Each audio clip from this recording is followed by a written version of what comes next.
Go ahead, Abdullah. All right, peace, everyone. How's everyone doing? Welcome to the Moroccan Post School of Government and International Law. Today we have the Moorish Treaty Protection and Civic Relations, Consular Relations. This is course 201. We finished up the course 101, which consists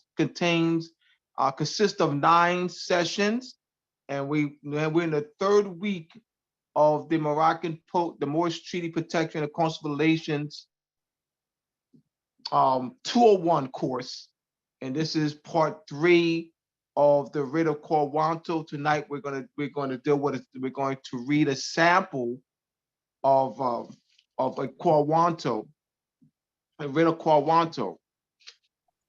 So definitely looking forward to this class. We're going to begin on Sunday. There was a list of 10 questions. Shem Malachi Bey was interviewed by Betsy Porch, Sister Betsy Sister Betsy Porch in 2019. I thought it would be a good idea for us to revisit that interview and for Shem to expand on his questions. And he did a very good job on Sunday. So I thought about 30 minutes ago, as I was reviewing some points for the day, is to have Shem review question number 8. I think question number 8 is a very good question. I want to give my 2 cents based on my 29 years of observation. So Terrence, you got question number 8 up? All right, hold on. Before you do that, I want to do the can you see the screen? Hey, Shem. Can you see the screen, Abdullah? Change your position. Change your background. Change your background. Abdullah, can you see the screen? Change your background. There you go. I can see the screen. All right. What can you see? I see YouTube. All right. Moroccan Post. All right. Moroccan Post YouTube page. Moroccan Post Media YouTube page. This class will be uploaded tomorrow on the Moroccan Post Media YouTube page. We have all the classes on the Moroccan Post Media YouTube page. You have my books, Moors and Masonry, Part 1, The Illuminati and Illumination of the Mind, the Moorish compass, the Masonic compass square, and the connection to timekeeping and measurement, how her Venus and Moon rule, etymology and vocabulary. Etymology and vocabulary supplement that you want coming your way next month. Moors and Masonry Part 2, the power of Moorish treaties and the recovery of lost Moorish sovereignty. You go to moorsandmasonry.org. All right. So you want to start off with the questions now? Yes. One of the questions, question number 8. Question number 8. So we're just going to review. We're going to look at question number 8 because this will be a great segue into the sample writ. All right. So we'll pull a question number 8. Okay. Oh, here it is. All right. I didn't have time to change it. Just read it. I can't see. Just read the question. Okay, that's fine. That's fine. It says, why the Moors with the knowledge of our Moorish nationality and history do not support each other? And the answer that Shem gave back in 2019 was, the nationalized and conscious Moors do not fully know the security and benefits of their nationality. And as a result, they are not willing to work together to uplift our people. All right, let me talk on that based on my 29 years of observation. Shem, change your background based on my 29 years of observation. In my personal experience, because of the misconceptions, misinformation, misguidance by conscious Moors, and the lack of the true understanding of what this movement actually is. I have seen many over the past 29 years, I've seen thousands of Moors become conscious, get involved, and no longer are involved. And why is that? I had asked that question many, many times prior to even reconnecting with Shem and beginning to work with Shem back in 2019, though I've known Shem for 20 years. And I constantly, because I'm observing this over the period of years, and you see many people come and go, where I did not see sustained growth. Why not? Why hasn't been sustained growth? What is that about? What is the cause of that? And I continue to ask, and I would engage in with this conversation, this question. I would pose this question, to many people, and they couldn't quite put their finger on it. When you're given misconceptions and not giving a knowledge of international law, a knowledge of what treaty protection, when you're taught that Moors are the founders of the United States, that the Moors are taught that that 35 Moors, and maybe more details, but conscious Moors, not Europeans. Europeans have never taught this. So no Europeans have ever taught this. Conscious Moors have taught, and I'm one of them, that 35 Moors was at the United States Constitutional Convention in 1787, from March to September 1787. There was 35 of them Moors and 20 Europeans were at the Constitutional Convention from March to September 1787. I taught that to thousands of people. Also, conscious Moors have taught that the phrase "we the people of the United States," we the people are the Moors. In the preamble to the Constitution of the United States, we the people of the United States. The phrase "we the people are the Moors" embody Moorish sovereignty. All right, that's another point that was taught. All right. Another point that's taught by conscious Moors, and I was one of them, that this United States Constitution is the Moorish Constitution. Another point that's been taught by conscious Moors, and I was one of them, that this is the Moorish government. What they call the United States government is the Moorish government. All right. So when you're taught these misconceptions, and there's no solid foundation to stand on, we have to continue to constantly revisit this. You can see why there hasn't been sustained growth. We have to address this. This is a major, major point. In James Weeks and I, on the Crumb TV, I would like for y'all to go in there when y'all can. And if y'all have seen it, look, re-examine it, replay it. Moors are Moors part and parcel, more part and parcel / partial of the United States. James and I did a wonderful job in presenting the documentary evidence and questioning statements made by, claims made by Moors. Moors haven't produced any, conscious Moors have not produced evidence to support any claims that 35 Moors, United States Constitution, Constitutional Convention. So just look, I like for y'all, if you can, to go to Can we post, can somebody put that in the chat, please? Can we, somebody write, Amanda, someone put that in the chat? Go to Crumb TV YouTube page. I don't know if it's on the Moroccan Post media page, YouTube page. I'll post All it. right. You know what? There are Moors part and parcel.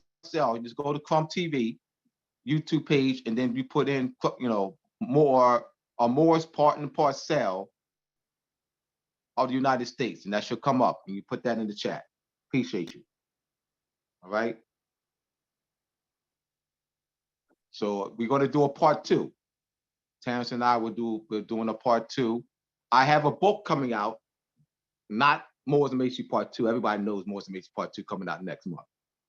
But in the fall, coming your way in the fall of this year, the definitive peace treaty between Great Britain and the United States of 1783 as the ruling instrument and authority for the United States. That's my book coming out in this fall. The definitive peace treaty between Great Britain and the United States of 1783 as the ruling authority and instrument for the United States.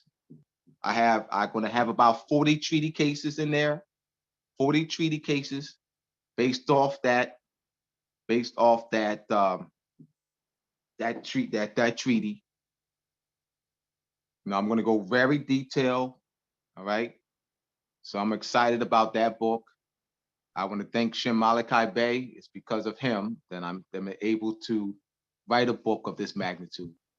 It's because of Shem Malachi Bey that I'm able to talk in great detail for hours on the Treaty of Paris.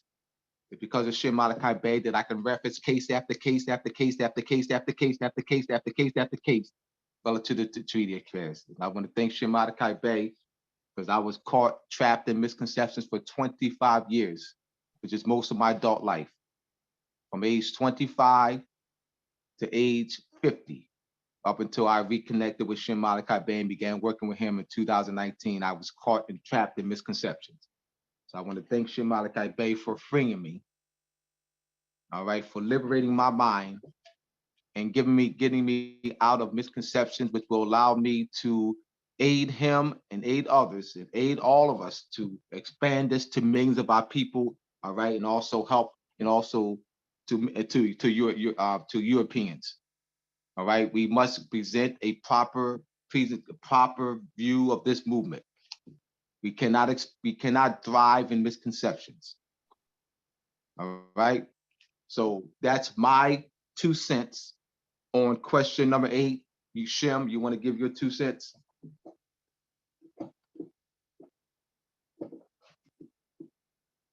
Yes, read it again, Terrence. All right, I'll go back to it. That up. All right, so it says, I'm gonna put it up for everybody.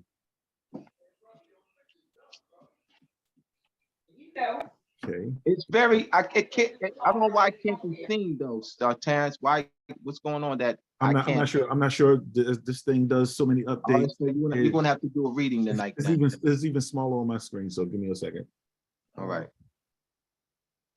I had the next one up ready to go. So here goes. It says, why the Moors with the knowledge of our Moorish nationality and history do not support each other? And the answer was, the nationalized and conscious Moors do not fully know the security and benefits of their nationality. And as a result, they are not willing to work together to uplift our people. Shem? Yes. Once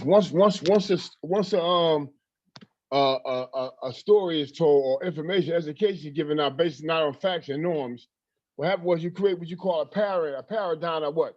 Of deceitfulness. Not knowing some is intentional and unintentional. What I mean is this right here. If you just go about what you hear and you're parroting that based on not researching the facts, looking back to what could, when you see somebody with a statement say, all these Moors in the convention, constitutional convention, this we must, I know where it's coming from my research.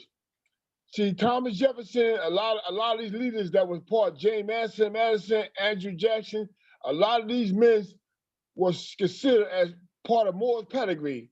And hear me out, but they wasn't conscious Moors. So you got to understand, when you use the statement say Moors was there at the convention to sign the Constitution, were they conscious Moors? See, that's the main word, conscious of who you are. See, we got to understand where the story coming from. Wait, Shem, let me stop you for 3 seconds, please. Let me stop you for 3 seconds.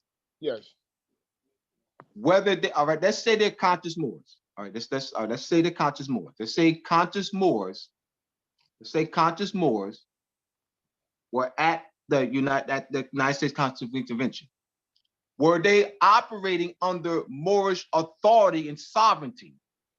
So No, it's not absolutely not. No. So this is for everybody. This is for everybody. Because you brought in that factor, and I want us to asking the right question. This is asking the right question. A guide to critical thinking. Yes. So whether they're conscious or not is not the issue now, since you raised that point. Yes. Were they operating under the authority of the Moorish government? Absolutely not. All right, that's I just want to, once again, asking the right question, a guide to critical thinking. Yes. Now, the reason why I brought that up, why a lot of them are doing that, is because they're looking at, which could be proven, but Professor Abdullah is right. When they asked that question, critical thinking was, here's the thing about it, whether they're conscious or not, was when they signed their signature on that Constitution, what did they sign as?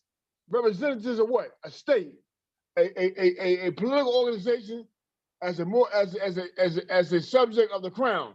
They signed as a representative of their government, the state, the created community. So when you start talking about they signed that Constitution, you got to go to the signature page of the Constitution. Look what they signed there. Who are they representing? It doesn't say represent, no more government. So stop right there. Once that's the evidence. We got to bring the prima facie evidence to the table. That's the evidence. When they signed, who did they sign representing?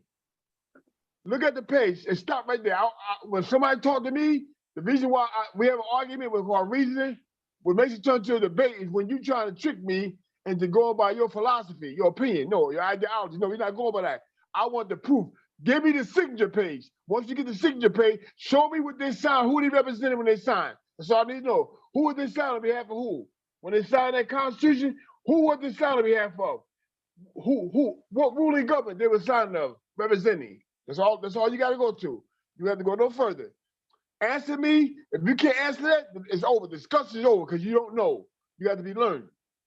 So when you show me a page, I want you to show me exactly what did that representative you said was a Moor sign under, what government structure, what page? Go to the signature page in every document, like the Act of Algiers. When you go look at the signature page, all these governments send forth their leaders, their representatives. So look at the signature page. That tells you who they represent. If you show me that they signed saying you represent the United States, I say, okay, why say they sign behalf of Catholic Magistrate? That's not the United States. That's a Catholic Magistrate. So that's very important. Critical thinking. Go to the signature page. Who you signed for? Who's that representative on there? Who was they signing for? All on behalf of what? These private colony states, corporate states, companies. They sign as representative of these representatives of the organizations, states. It does not say Moors or Moroccan. Now, here's another thing.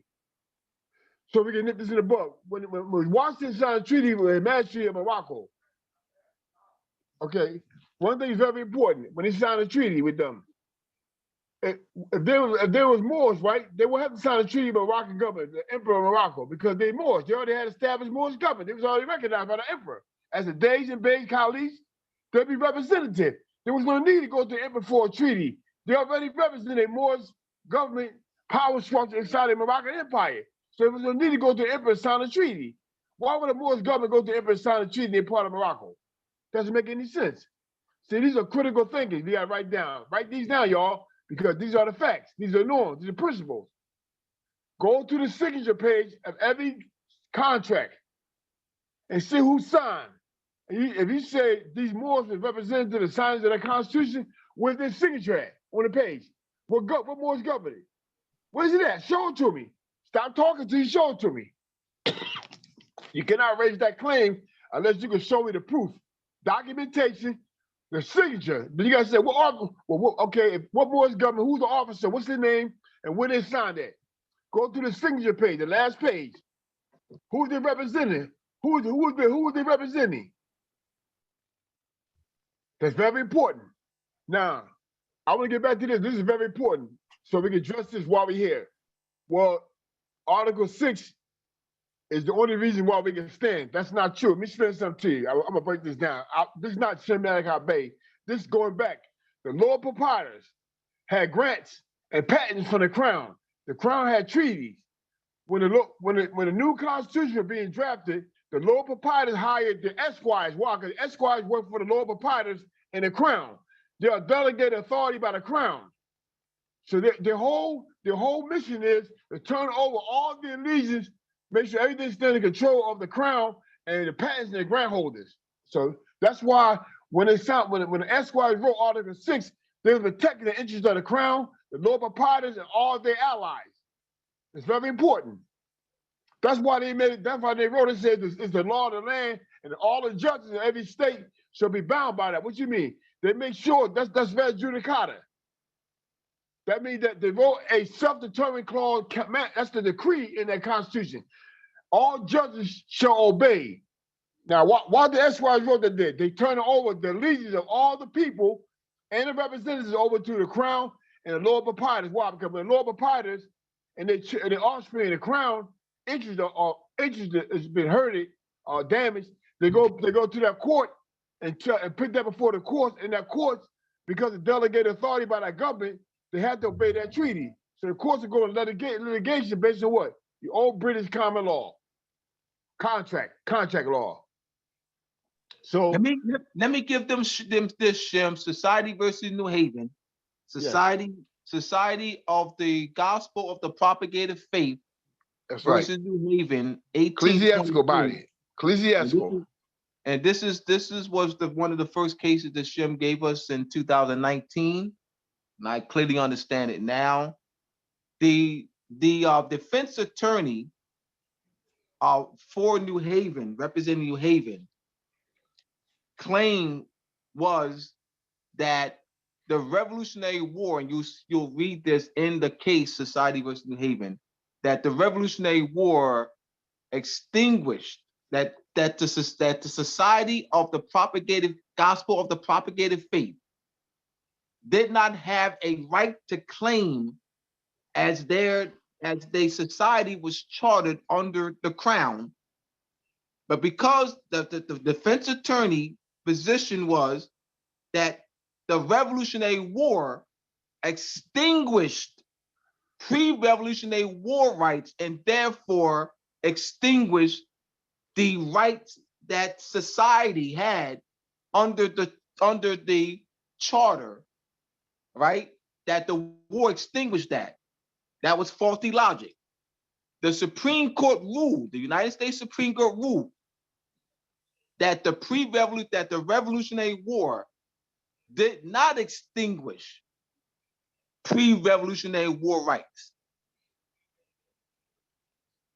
Remember, that's what's taught in the schools. What's taught in the schools today. What's taught in the schools today. What is the idea? Terrence and I had this conversation last week, late last week or early this week. And I asked Terrence, why is it that the Albions, think that the Revolutionary War extinct, that the Great Britain does not have any interest here anymore? Why is that out there? Why does Europeans think that Great Britain has no interest here anymore, that the Revolutionary War extinguished everything? Why is that out there? Remember, the treaty, as I said to Terrence, the Treaty of Paris, though it may have one page in the textbook, it's not emphasized. What's emphasized? Declaration of Independence, Constitution. That's emphasized. The Treaty of Paris is not.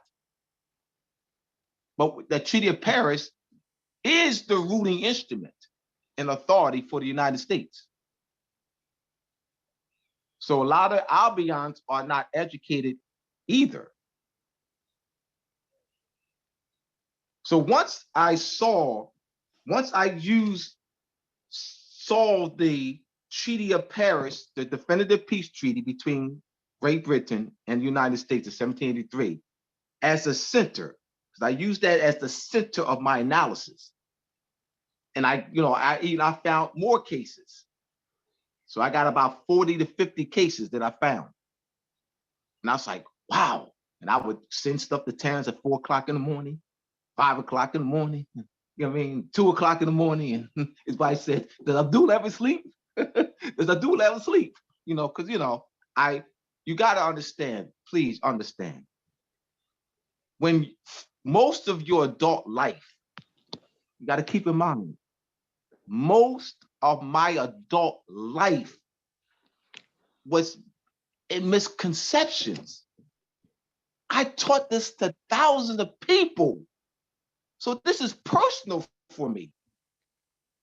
This is why I'm up 2 o'clock in the morning, 4 o'clock, 5, because this is personal. 25 years, thousands of people. This is personal.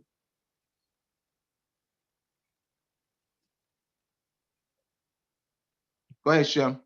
Yes, and very important too, thank you, Professor, is that remember in a case, the Gospel versus New Haven case, you have to remember the Supreme Court made it clear that there's no title in state. Let me explain what that means.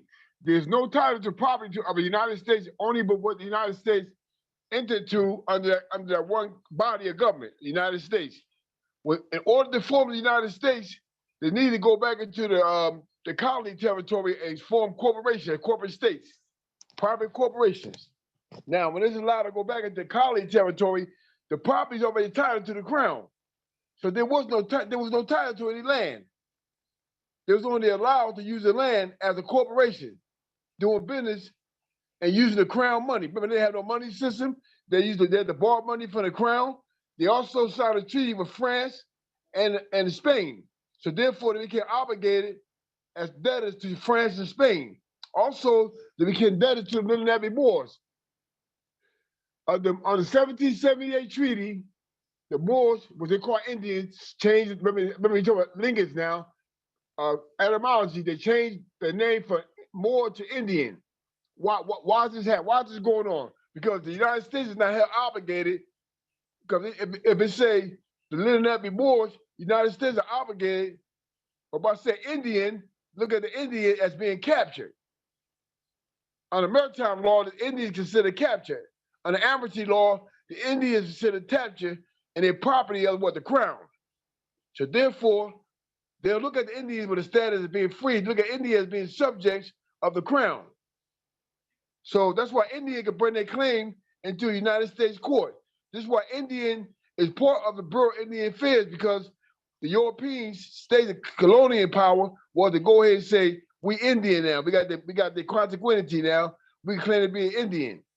So we must understand there's no title to land in the United States or in the States at all. So the next thing is, Moors been signing treaties with the European power since the 1600s, 1500s, 1400s, going all the way back. What I'm saying is that the Moors already been signing treaties among themselves and the European powers, the hybrid Moors. That's not a mystery. The Moors are responsible for the Europeans coming over here because they could not go through the ship trading and amity without permission of the Moors, period. They didn't even land on shore. Even go on land and do business with the other Moors governments, tribes. They couldn't do it. There had to be a permission. So the only thing that matters now is this one thing that benefit us. You know that the Gospel First New Haven was a religious society. This is a church society. Believe me, that church society is very aware of educating their society, their members, are how powerful the spiritual divinity society operating on the power of the crown of church, on the church doctrine, ecclesiastical law. With that power, they were claiming to be sovereign among themselves as a society under the British crown in that colony territory for the states settled down was given a treaty to settle down, they had a charter already. So the charter, let's go back down, all debts, engagement, contracts entered into before the ratified the Constitution should be valid against the United States. Which is valid? The charter of the gospel, of New Haven Gospel Congregation. That's a charter from the Crown. It's valid against the United States. That's why that's the Supreme Court enforced it. Uphold that decision that they're not liable. That then it came in that if two countries at war and the war stops, it say whatever that country had after the peace agreement is signed, whatever that country had owned, property, real estate, rights, political rights, dominion, belongs to that country. After war is dissolved, all rights is restored automatically to that country that was at war with the other country under that treaty. It's very important. So we never lost our rights. The only thing was we are educated in the school system, was told a false information, so you can't claim these rights. Listen, we go back to the 18th century, a religious, spiritual congregation, the society, claimed their sovereignty under a religious, biblical principle, ecclesiastical principle. Why are we not doing it today? See, this is real jurisprudence right here. Go ahead, Abdullah. The reason why let me answer the question. The reason why we're not doing that today, Shem, because of the misconceptions. I agree. I mean, Shem, that's that's right. You're right. The misconception. This has not, and I want to once again, I tip my fez to you, brother, my tarboos, unwrap my turban to you, brother. You have done a magnificent job in raising the knowledge base of this entire movement, brother. You have raised the level, you have raised the scale, brother, of this entire movement. I appreciate you, brother. You and I have committed in front of your mother's house. Yep. To work together. This was almost 4 years ago. Yes, sir. I appreciate you for staying the course. I appreciate you, brother. You have raised the level of knowledge of this entire movement.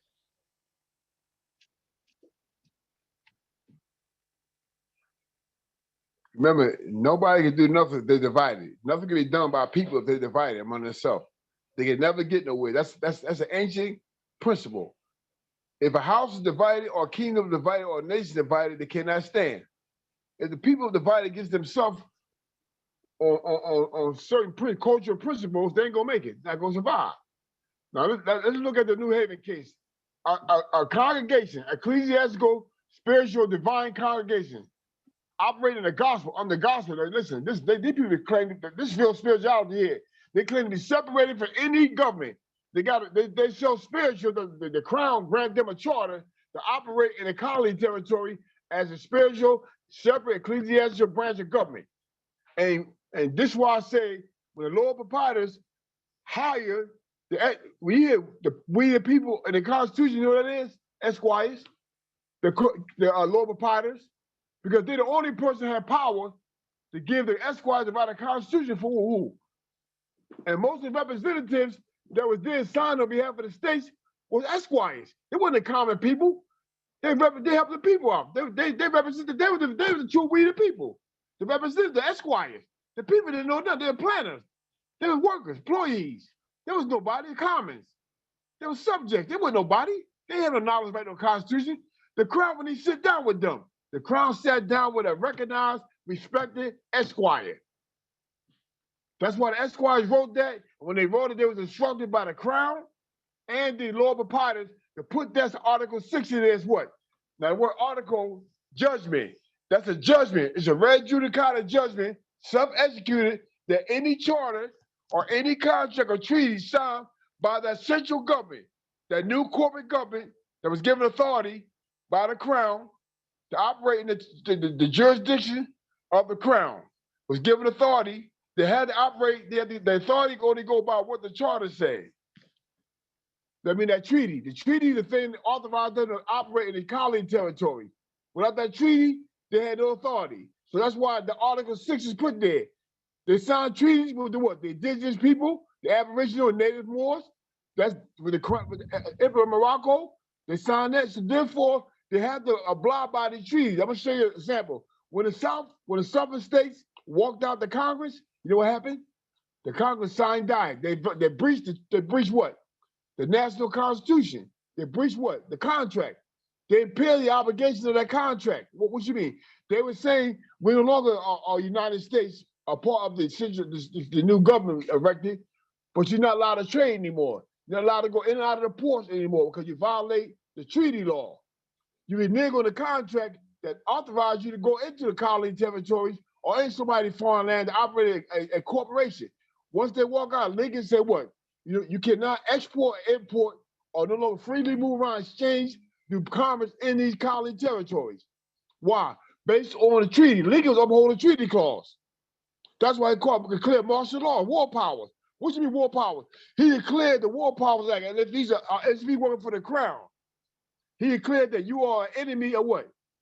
Of the government. Enemy of what government? This new form government given authority to operate. Now you went against this government. When you leave any state that secedes from the Union, no longer have a right to stay anymore. No longer. They have no authority to stay anymore because they're not part. In order to secede, I mean, you got to give it a sovereign of the land, and based on signing with a sovereign, it gives you rights to be on the land to conduct business and commerce. If any state secede from that contract of the United States of America, they're not considered being here anymore. They have the right to do any business, commerce. That's what Article 6 is really there for. Article 6 is put there for to protect the hosting countries' title rights and land, over land. And there were patents and grants given out, and also the Crown had treaties with foreign nations. So they signed the United States, allowing them to become a central government corporation. They had to obey the treaty. So they had to put a clause in it. And so when you write a contract, you have to write the contract where it's res judicata. It's executed automatically without no argument. The only problem is Abdullah right. They have not educated the Europeans in school on this. So what the Europeans are going by, a lot of Europeans are ignorant on international law, or real sovereign, or every 4th of July, this is our Declaration of Independence, we won the war. That's a lie. We won our right. We became a sovereign independent nation on the Declaration of Rights. No, you didn't. Let me explain something. When this war happened in Russia, right? A political scientist, a man have a doctorate, a professor having a doctorate degree in political science. Look what he said. He said when the United States first won their sovereignty, look what he said, under the 1783 treaty with Great Britain. He said Declaration of Independence. Why? Come on now. This man know political science, international law. He's a jurist like me. He's a jurist. He said, why did he say here European too? Why did he say Declaration of Rights of the United States independence? Why? Because you know that was just a dead letter written by the SY for the planners. But the problem is, it's just a declaration. It's something sworn upon itself. It holds no weight because the sovereigns had to be the ones that write that, and that's the crown and the royal family. That's it. Period. And more. Okay. So go to this question. Any more, Abdullah? No, we just wanted to revisit question 8, Shem. I come across it 30 minutes to our coming on, and I thought that it would be because that would give us the opportunity, and you did a great job in addressing misconceptions. That's something that we need to do every class. You know, we have to continue to revisit misconceptions. You know, you got quite a few conscious Moors that's still teaching misconceptions. You know, so you did a wonderful job, brother. I appreciate you. You know, let's open up for questions. Let's open up your question. I don't just want to jump to the rip right now. Well, I'm gonna answer one question because I got to show my mom and brother real fast. So that's very important. I got to finish that with them. That's what we've been doing regularly. I'm gonna stay on this. Go ahead. I asked a few questions. I got time. Go ahead. Wait, hold on. What you got to do? We got, No. it's Go. Let me answer questions. Ask any questions. It's 7:56. Abdullah, let me ask a question. Any questions? Ask the question. We have questions, y'all. I got a question. This brother can't get back. So when we when we looking at these treaties and we want to introduce these treaties into evidence, do we have to get them certified copy if we're going to use any kind of writs or anything as an exhibit from the Library of Congress as the language may be prescribed, if it identify us as Native Moors or our status within the treaties? Could we use even other treaties from the French or other Dutch colonies or other colonies to solidify and support our position in law as it relates to the argument or the presentment before the court to verify our status and our position to still give us rights in the court? If you can answer that. Let me answer that. You won't be going before no court. When you got a national Moorish government, your court is the only court of authority. And your council, whoever counselor presents as law. So you ain't gonna be going in front of no court, you're not gonna be doing nothing. If you have a problem, it automatically goes to council jurisdiction. So the only thing we gonna have is an ambassador that gonna sit in the United Nations and give up resolution, offer a resolution to the permanent states, give our agenda, what we feel as though is right to the African nations, all of them. We get a resolution from our government, signed by our government, to all these governments looking at it. See, we won't be going for no court. Don't worry about that. You won't want it for no court because you have a problem. Automatically, the council jurisdiction steps in, and the only authority he gonna deal with is the Central Authority Bureau, the Bureau of Central Authority for International Affairs, treaties, and all that. That's what got that. All nations, all governments, European governments, everybody got that organization set up. The only thing about it, if you got to come together and create a national government, so you won't be going no courts. Because when you go on a course, in order to go on a course, first of all, you got to be a United States citizen or citizen of the state. So you can say, well, I go to court, I'm not a United States citizen. Yes, you is. The moment the judge starts speaking, you say, well, I go as a Bay. You just took that Bay, to nationalize that Bay or that Day or L. Yes, what you did was you expatriate that Day L out of Morocco into the United States political jurisdiction because you asked for a remedy. You asked the judge to speak. You give the judge power to speak. Therefore, the judge going to speak based on the status, subject matter, meaning control of the creature, the vessel, your body. So once you go to court, you file anything in the courts, automatically the court's got jurisdiction to speak because you enter in the depository a document, a petition, a motion. Anything you put forward the court. Now, only thing we supposed to do is from our court, the council make a decision under rules of evidence, federal rules of evidence. We're allowed to go with a writ of assistance attached to writ that the council ruled on to the Supreme Court of the United States, who got power to force that writ, the writ, as the only evidence presented for the court. And that brings in the treaty law now. The courts automatically, you gotta go nowhere. You go right to the Supreme Court with a writ of assistance and the council attaches any findings, but the council still automatically, the rules of evidence, it said, but the council still appears before the court is the only prima facie evidence the courts consider. That's it. You ain't going before the court. The government takes care of all that for you. Shem, let me respond. Let me go. All right. If this was taught 20 years ago, just please hear me out, Your Honor. I'm going back to misconceptions. You see what Shem just did? And Brother King, your question is based on misconceptions taught by conscious Moors. You based on your observation and based on my 29 years of observation, based on those who are on this Zoom, they were taught that. They weren't taught what Shem is presenting.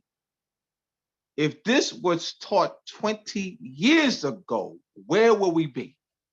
Where will we be? Where we would be today? Just imagine, please. I need you to walk with me, please. Let's walk with me. Imagine a world that this was taught 20 years ago, where will we be? Where will we be 20 years ago? If this, what Shem just said, if it had been taught 20 years ago, where will we be? Can I hear from somebody?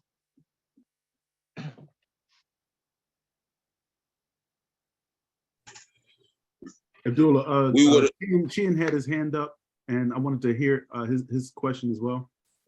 He All right. had a question for Shem. Go ahead, Shem.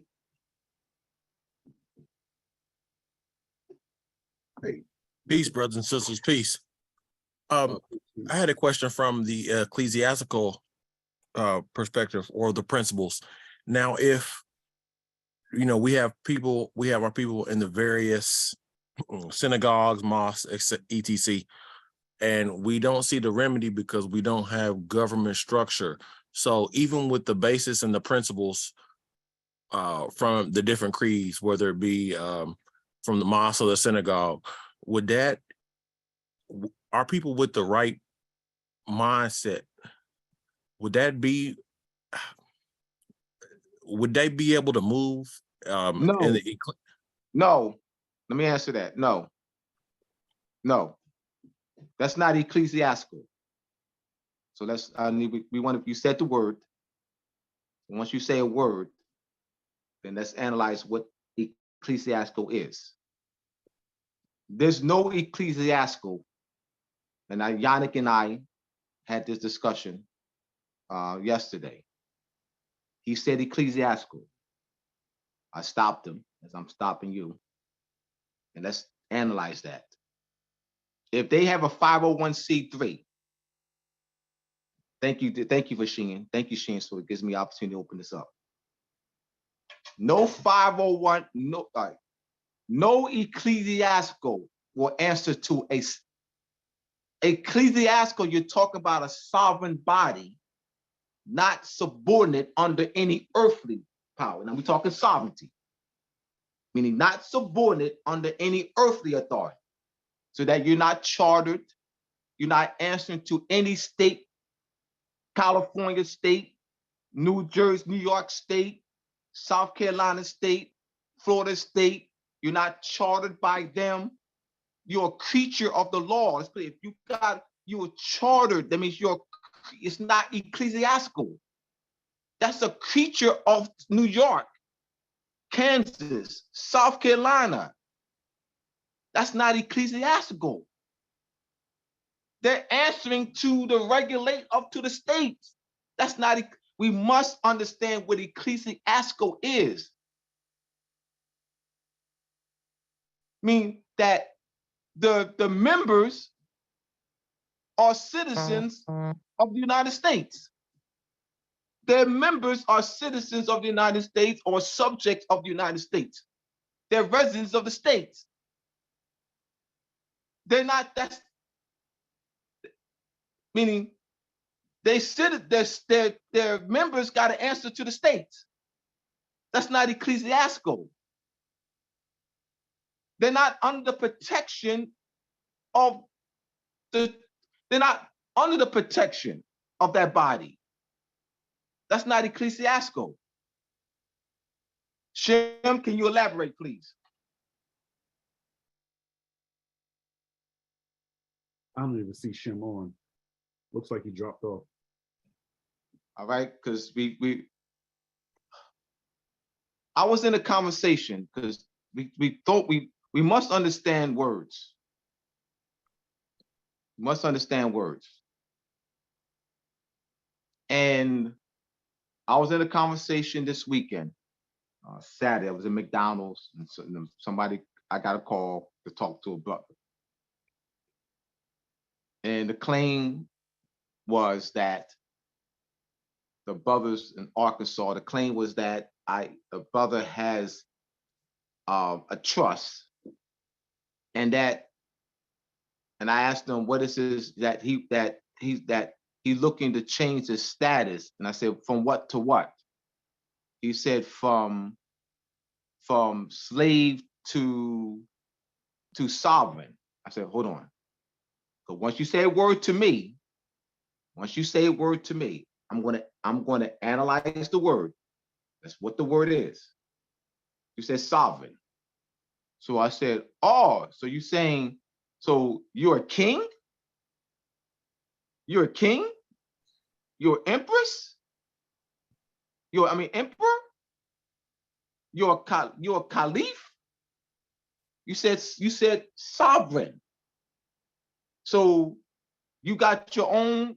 So that means I want you. Can you send me a gold coin or silver coin with your face on it, or commercial paper? Can you send me a commercial paper with your face on it? You said sovereign. You said it's going. So with your face on it. So you said Arkansas though.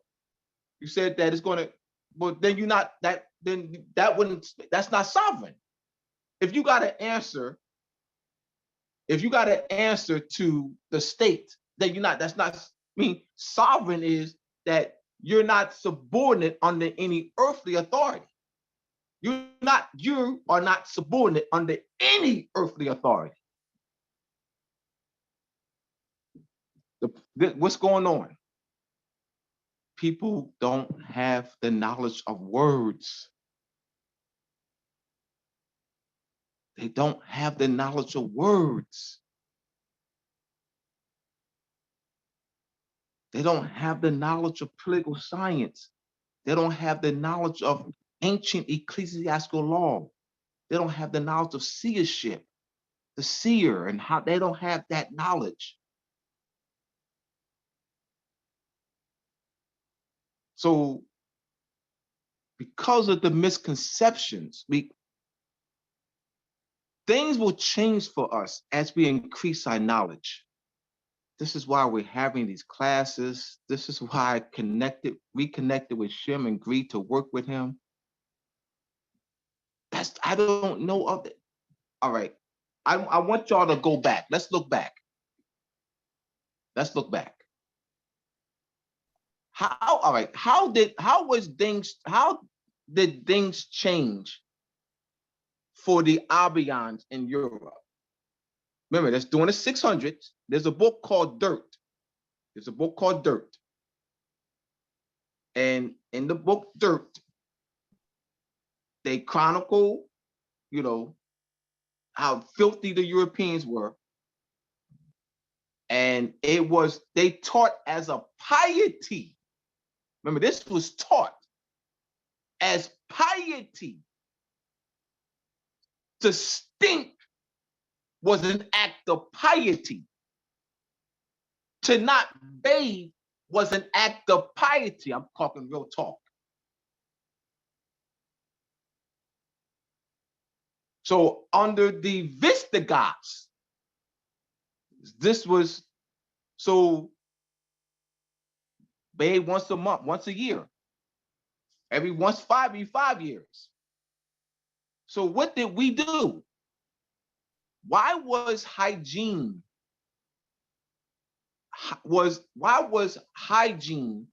a major science, and we taught to the Albanians in Europe? You have the Moorish Empire in Europe, 700s, 800s, 900s, 1000s, 1200s. What caused the what's it called, the Martin Luther, that's what's called the Protestant. What caused the Protestant Revolution? It wasn't Martin Luther. It was the Moors educating the Albanians. Only the priesthood, Albanians did not read, meaning we don't know any situation like that. We know poor readers, but we don't know people that never seen a book. You don't know anybody. You know poor readers, but you don't know non-readers. You've never met I'm talking about non-readers, someone who's never saw a book. That existed. Non-readers existed. Poor readers exist here, but non-readers exist there. This is major. Cordova, I'm getting to a point. The point I'm making is that education, there's some chronicles showing Cordoba housed over 600,000 manuscripts. That was the #1 education mecca of the world during the 700s, 800s, 900s. Education, 600,000 manuscripts. Education changed things for them. I have to chronicle this. What's going to change for us? I mean, what I'm doing, I'm looking back. I'm looking back. What changes for people? What raises a people? Education. Oprah Winfrey. Oprah Winfrey established a school in South Africa. And remember 2000, I was watching the show with Tasha Rigbe. And about Oprah, the documentary of Oprah Winfrey starting the school. And this was 2000, I think 15 or something like that, 14. And so Oprah Winfrey said that she emphasized the importance of education, and that how education will change the conditions of the people, even up beyond 100 years. She's right. If you look back, that's what does it. So what is going to propel this Moorish movement? Proper guidance and proper concepts and proper education. Hence, Shem Malachi Bey.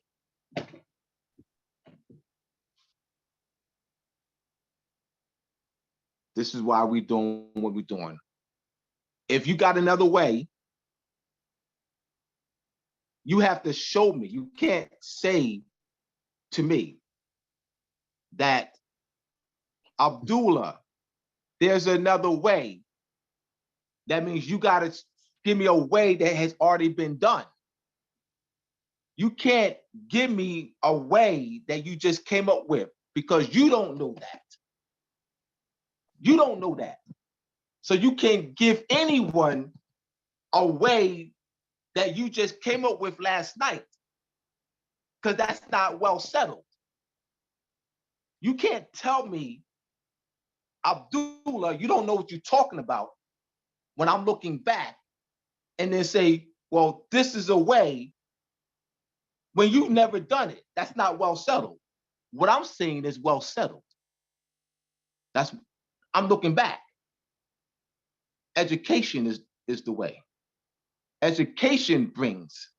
We brought our beyonds out of the dark ages. Dark ages means ignorance. The dark means ignorance.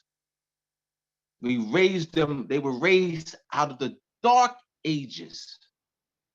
And what spurred the Protestant Revolution was the Moors educating the Albions in Europe. Once again, I said they were non-readers. They were not exposed to books. Only the priesthood were. So once they were exposed to books, they were educated. Now they were able to what? Critical thinking and asking the right questions. They were what? Able to employ asking the right questions and critical thinking principles. That's what spurred. It was not Martin Luther. The Moors.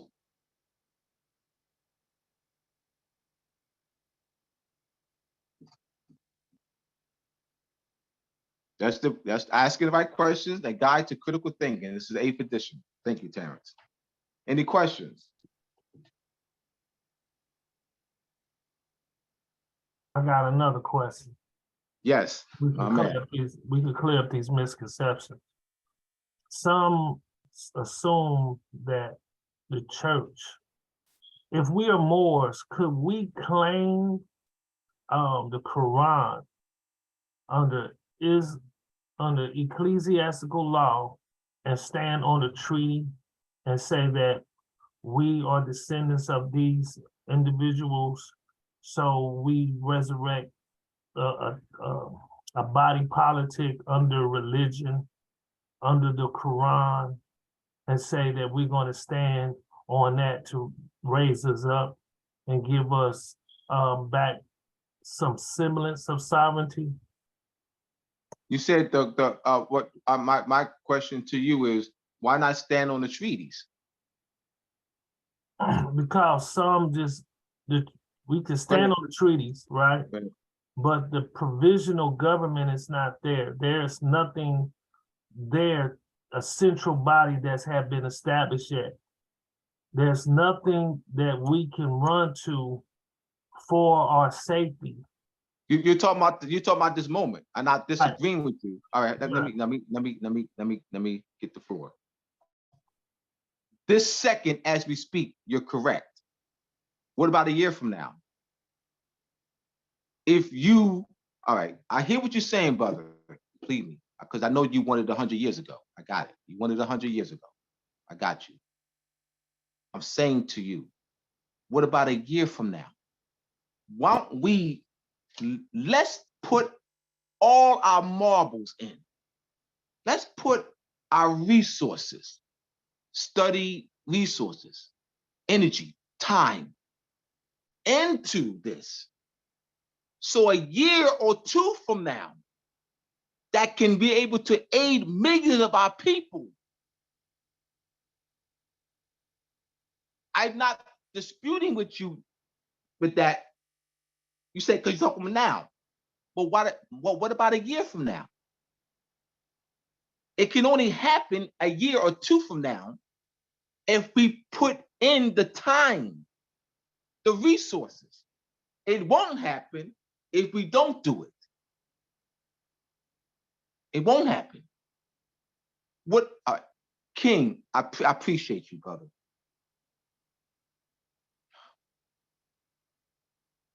What I've observed over 29 years period, King, is just that of, well, let's do this.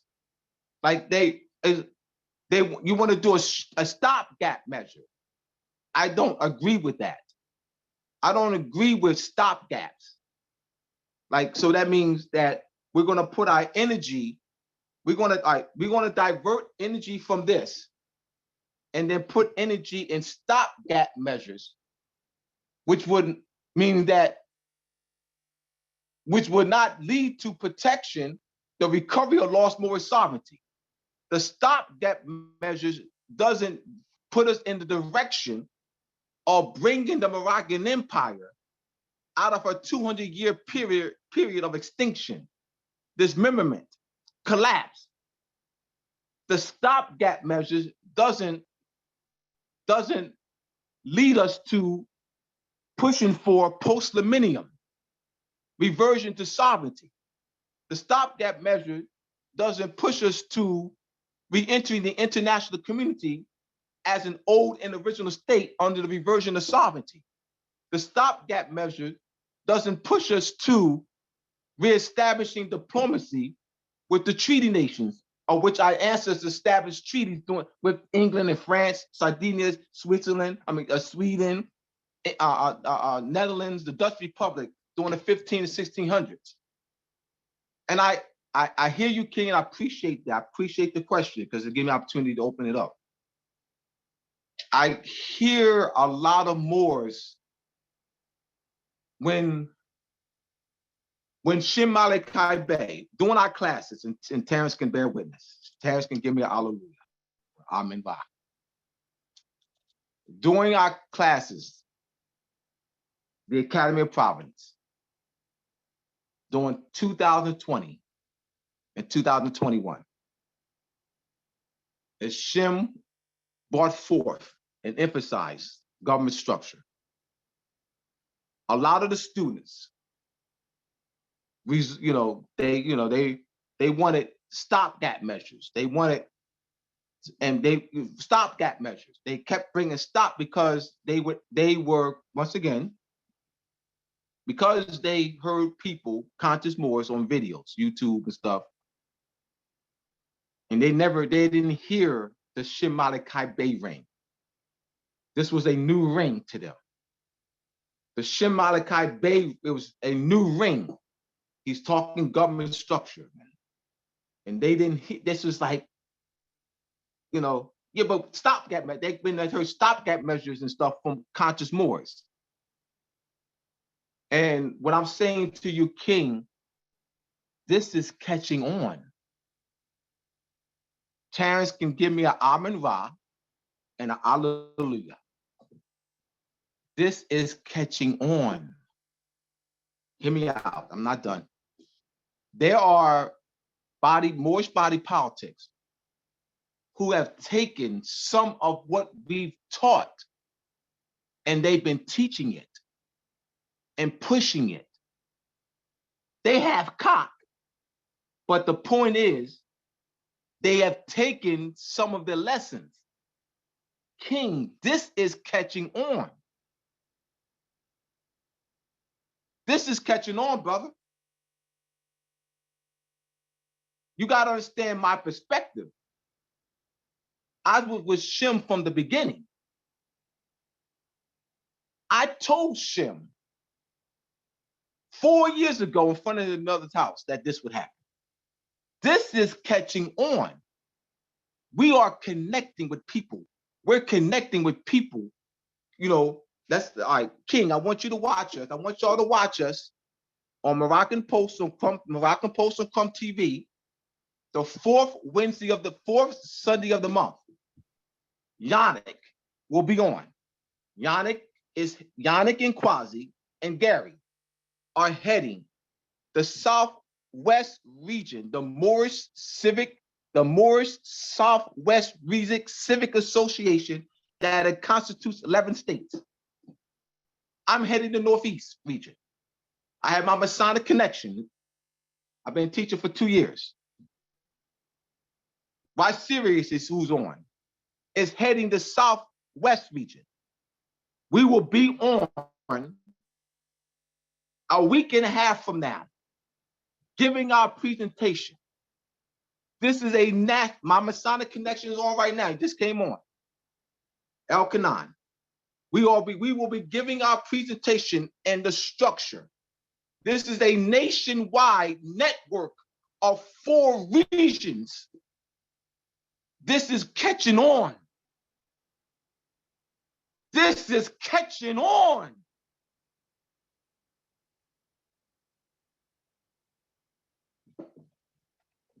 And might I add easier? And I'm not talking out of my butt either, because I don't do that. I don't talk out of my butt, because I can present evidence upon evidence, upon evidence, upon evidence, upon evidence. So I don't talk out of my butt.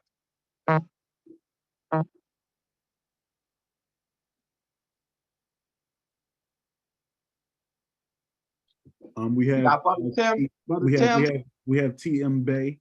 Yes. Hand raised.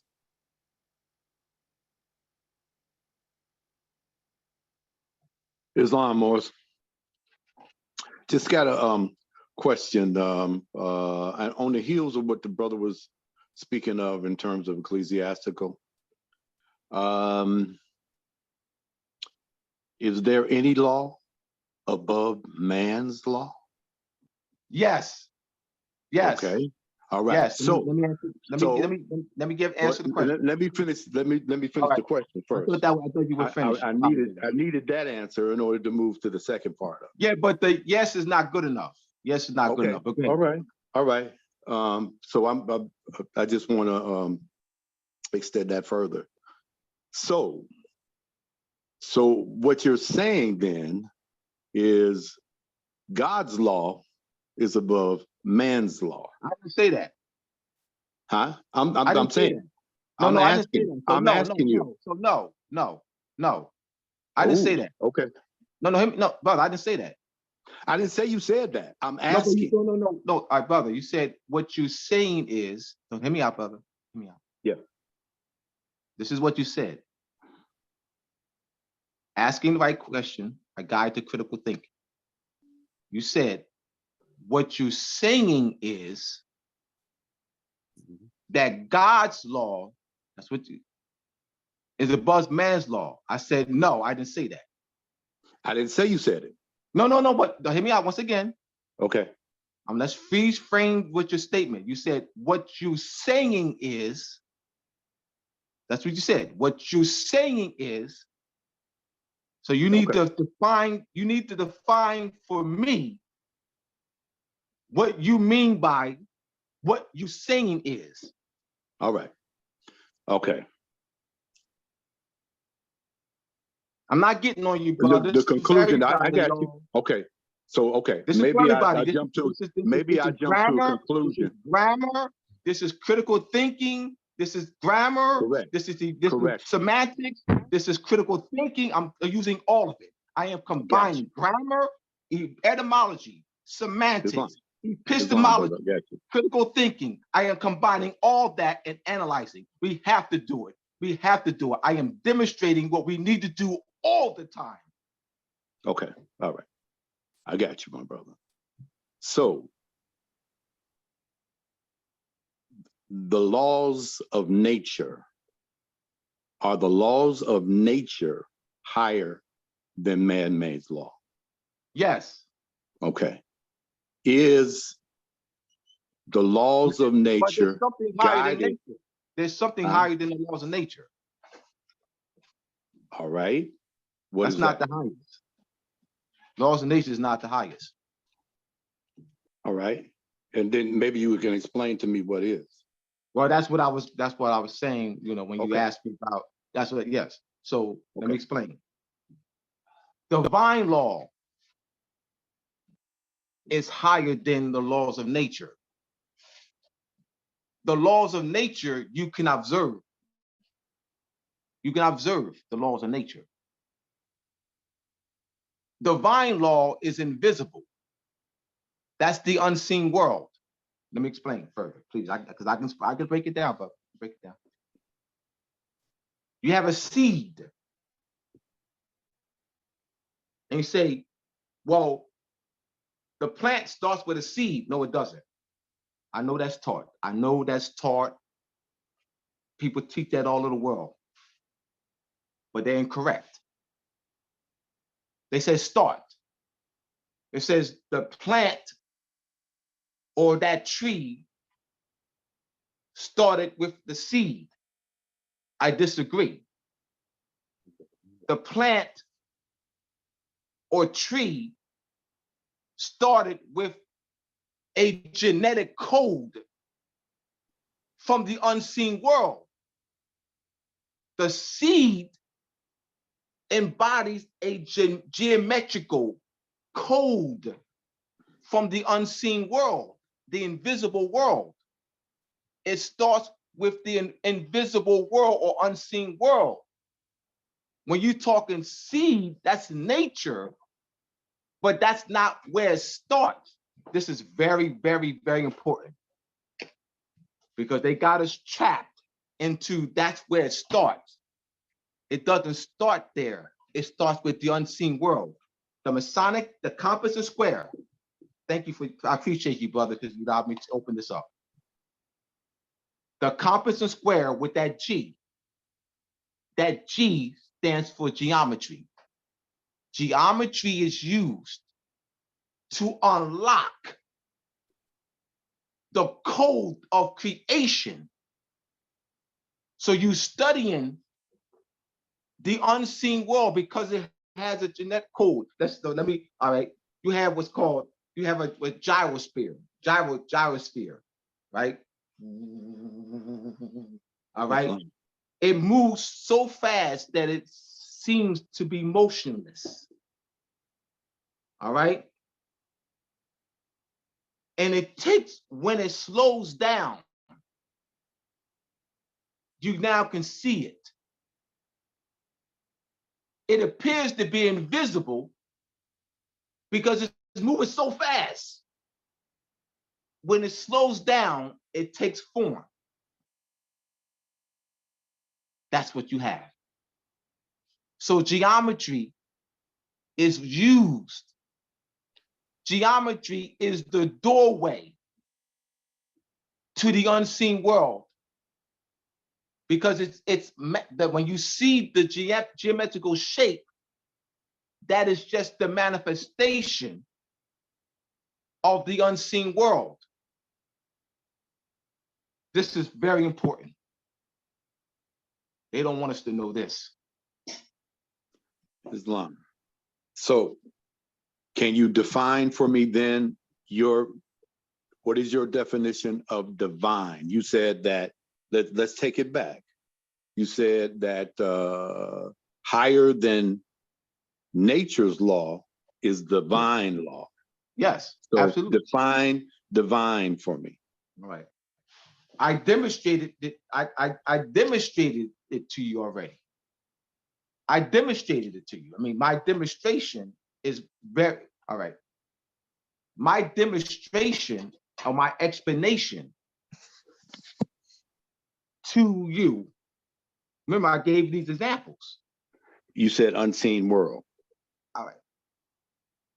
I gave the example of the difference between the divine and in nature. I began with a seed. Yes. I said to you that people throughout the world will teach that a plant or a tree begins with a seed. It does not. Because the seed has a code, a geometric code. Where does that geometric code come from? It's already, the seed is already encoded. All right, to grow. So where does that come from? Where does that encoding come from? Where does that begin? Remember, people don't even think on this level because they just see, because they've been taught to begin with a seed. It begins with a seed. It begins with a seed. They're not even talking the geometry of it. They're not talking where's the origin of the geometric code. They don't even talk that. All right. So you said that it was a divine origin. Yes, it's divine origin. The seed, right, a divine origin. Yes. All right. Yes. Now, let me ask you, all ancient scriptures, including going back to ancient Egypt, they had already figured out or had determined, right? And figured out what this world was all about. And so they wrote it down. Absolutely. So they wrote it down in scripture. Can you agree or disagree? All right. You're overlooking, all right. You're overlooking images though. I understand. I understand that. No, but I want the audience to be clear on that because you're only going, all right, but hear me out. All right. Go ahead. You're only looking at, you said they wrote it down in scripture. Correct. You're not, what pictures? I want you to also direct your attention to the images. Yeah. That's writing it down too. Correct. The geometrical shape. I agree. Is writing it down. Because you see, I don't want you to just relegate to, a book. I understand. With words in it. What I'm saying to you, staying on churches, mosques, and synagogues. No, I'm not talking about religion. Don't get conflicted. No. I'm not talking about religion. Brother, ahead, please hear me out. Right. Please, brother, hear me out. Please hear me out. Go ahead. Please help me out. Go. On the windows of churches. They're preserving the ancient knowledge. Let's remove the emotions We talk about the stained glass. and get caught in the science. They're preserving the ancient knowledge of what we're talking about on glass windows in churches, mosques, and synagogues. Images, Our right. ancestors were highly advanced in the study of sound. Sound gives off a geometrical shape. So the stained glass windows on churches, mosques, and synagogues, are reflective of sound, frozen in time, frozen. The sounds are used for healing. So our ancestors understood the connection to the divine, means unseen, to the seen. We were highly advanced in that. This ancient knowledge has been preserved. I disagree with scholars. I challenge scholars, all of them, who make the claim that the Europeans destroyed the knowledge. I challenge that claim. I challenge all of them. You said destroy. Destroy, that means they're not using it either. You see, they're not using it either. You said they destroyed, that means they're not using. No, when scholars make the claim, they're just talking about sites, uprooting statues and stuff, but that's not destroying the ancient knowledge. Because you destroyed a statue, that's not destroying the knowledge. They didn't destroy the knowledge. In fact, there is a mask that's been advertised on Facebook or YouTube, like the YouTube commercial when you're watching a show on YouTube or Tubi, and a commercial comes up, they have what's called a mask that you sleep with. And because I came across saw the commercial for the first time about 2 weeks ago, I told Terrence about this. A mask. And they did the research where they looked at, hundreds to thousands of frequencies, and the mask is used for healing because the sound. I said, that's ancient. That's ancient. I said that to say this. They didn't destroy it.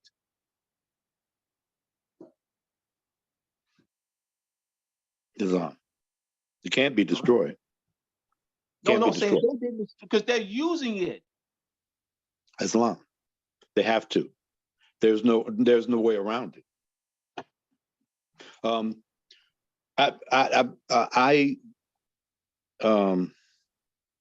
Okay, let me put in context because I see you're very precise when using words. Okay, so I don't want to stop you. Let me stop. Okay, please. All right. Let me stop you.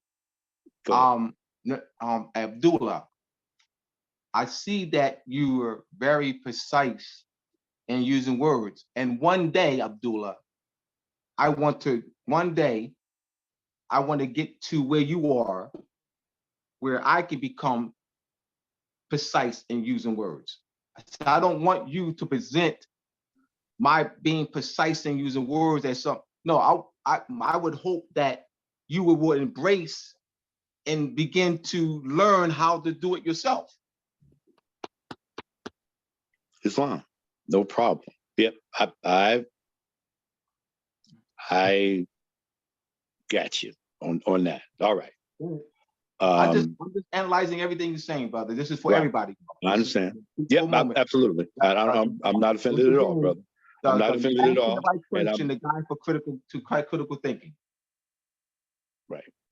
All right. Go ahead. So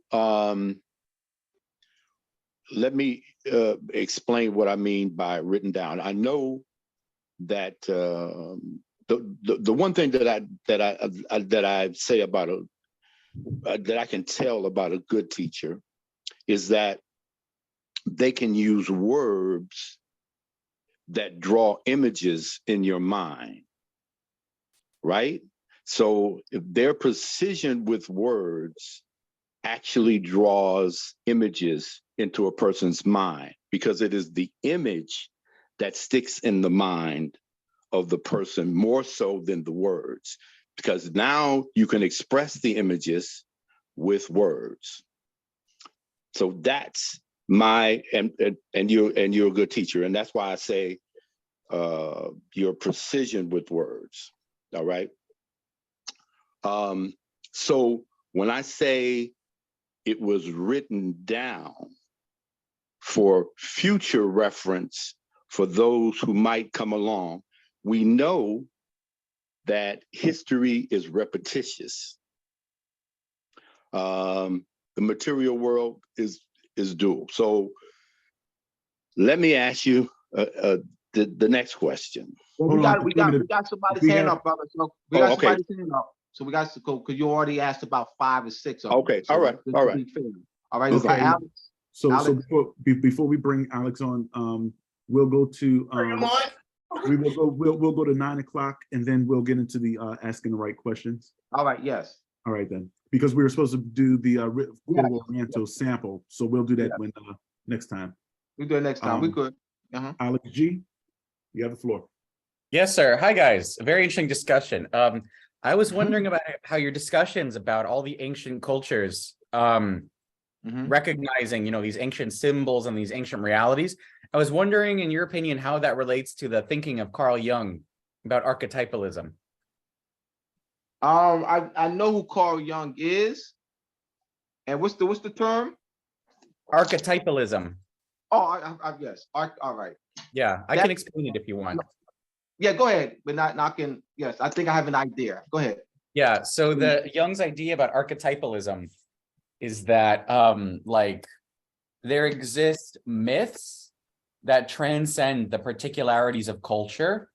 And so these like myths, epic stories, ways of knowing like appear over and over again in totally different cultures. So like to give one easy example, the dragon crops up in as the epic villain in Mesoamerica with the feathered serpent, and in Europe, you know, with the dragon, you know, a snake with wings, right? Which are cultures that are far apart from each other, but the archetype is still there. And then there's like the good king, the evil king. I mean, witches are, you can find the witch as an idea in Mesoamerica. You can find it in Europe. You can find it in Africa. You can find the witch in Asia and India and Japan, right? So it seems like all these cultures have these sort of ancestral ancient knowledges and meaning-making practices. And I was wondering if you could comment on that. All right. And let me why you see this commonality. So let me comment on because that's what you were going. This commonality, and why does this commonality exist? You know, why doesn't people know? See, that because of the false paradigm of the different culture, different people. This, because I'm gonna first I want to address why does the paradigm of different exist, and why don't the people readily see the commonality? I want to address that first. You have, this is done deliberately. You have the modern thought, the modern artificial paradigm of race developed by Francois Bernier and Carl Linnaeus, Johann Friedrich Blumenbach during the 1700s. They implanted, they classified the human family based on 4 constructs: phenotype, hair texture, cranial size, and skin tone. They indoctrinated people to think that there's different races. The Leakeys Now I'm gonna go into to show that that is a false paradigm. The Leakeys, over 30 years ago, found a skeletal remain, and in Ethiopia, and they traced the skeletal, the mitochondria of everyone living today to Lucy. They call it an African woman. So this, because of this false paradigm of the different races existing. And so what is developed out of this false paradigm is different cultures. But you clearly, as you clearly broke it down, Alex, and explained the archetypal paradigm and seeing the commonality, common themes of the stories. How could that be different cultures? But because then people would read that and they would even listen to you and they would read this, but they're gonna hang on to different. They because of this indoctrination, they're gonna, they got it fixed in their mind different culture as opposed to one culture. They would never draw the conclusion that it's one culture because they've been indoctrinated that it's different. That's my explanation. Very interesting. Do you mind if I ask a follow-up question? I don't mean to take all the time, but in my defense, the other fellow did take up a good bit of time with his discussion. Yeah. Mm-hmm. Right. So it seems here that you are. So when I met you and we chatted, it seemed like you were very interested in Moorish history, treaties, commerce, all that good stuff, and about the revival of the Moroccan Empire. But it seems here that you're actually making a much more ambitious claim, Abdullah. You're claiming a fundamental human unity among all cultures, and so you I hope you can respond to this as a friendly challenge and not at all as an antagonistic challenge. No, please, Alex, I appreciate you. Yeah, and so if cultural difference is a lie, which I'm inclined to believe that it is, then what is the legitimacy to uphold the Moorish Empire as a different culture among all of the cultures? And why should one reclaim an identity that would therefore have to have been constructed by European dominations? Because you could argue that like the Moroccans had, a beautiful Masonic, astrological, maybe even alchemical, religious, hermeneutical, scientific tradition. And this is all well documented. The Moors were way ahead of the Europeans in 1200. Everyone knows this. Absolutely.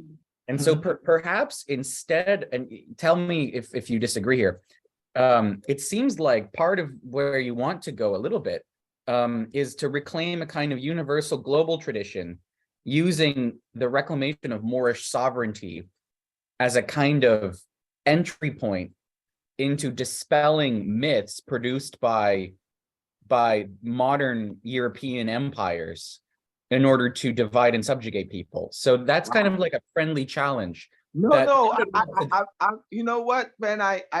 You are like right not on. at all to dismiss the Moroccan element. Okay, let me say this and give you this. And I'm saying you're right on with my points and my my push. Yeah, I have please. my book, and I said to you as we met yesterday, as I said, and I mentioned to you that I put out in 2018, my book, The Masonic Compass Square and the Connection to Measurement and Timekeeping. I'm going to use the 5-pointed star so as to explain, what you're right on with what I'm saying, and my whole point, my whole claim. The 5-pointed star is ancient. The concept of it, the knowledge, the knowledge of the cosmology of Venus. The 584-day cycle where Venus transitions between the Earth and Sun 5 times in 8 Earth year period, forming the Rosetta or Rosebella or 5-pointed star in the sky. That's ancient knowledge. You had the Chaldeans knew this. You have in the Sumerian clay tablets, you have a 8-pointed star, and underneath the 8-pointed star, there's a crescent moon. The 8-pointed star ties to the 8 Earth years, where that completes the cosmological cycle of Venus in 8 Earth years. So this is ancient world knowledge. There's also coins that are over 2,000 years old that have the crescent moon and 5-pointed star. In Rome and Greece, and you see that this knowledge is ancient and was universal. So this is, in my Masonic Compass Square book, I clearly outline and show the universality, and also my Illuminati book. In my Illuminati book, the Illuminati and Illumination of the Mind book, if you look at the book cover, it's Terrence, you can pull it up. If not, don't worry about it.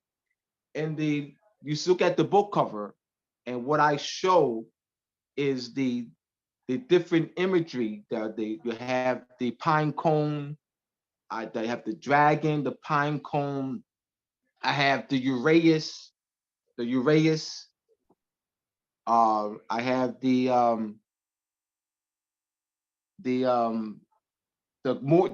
garb, the headdress that the Ku Klux Klan wear. I have the lotus flower, and I think another image.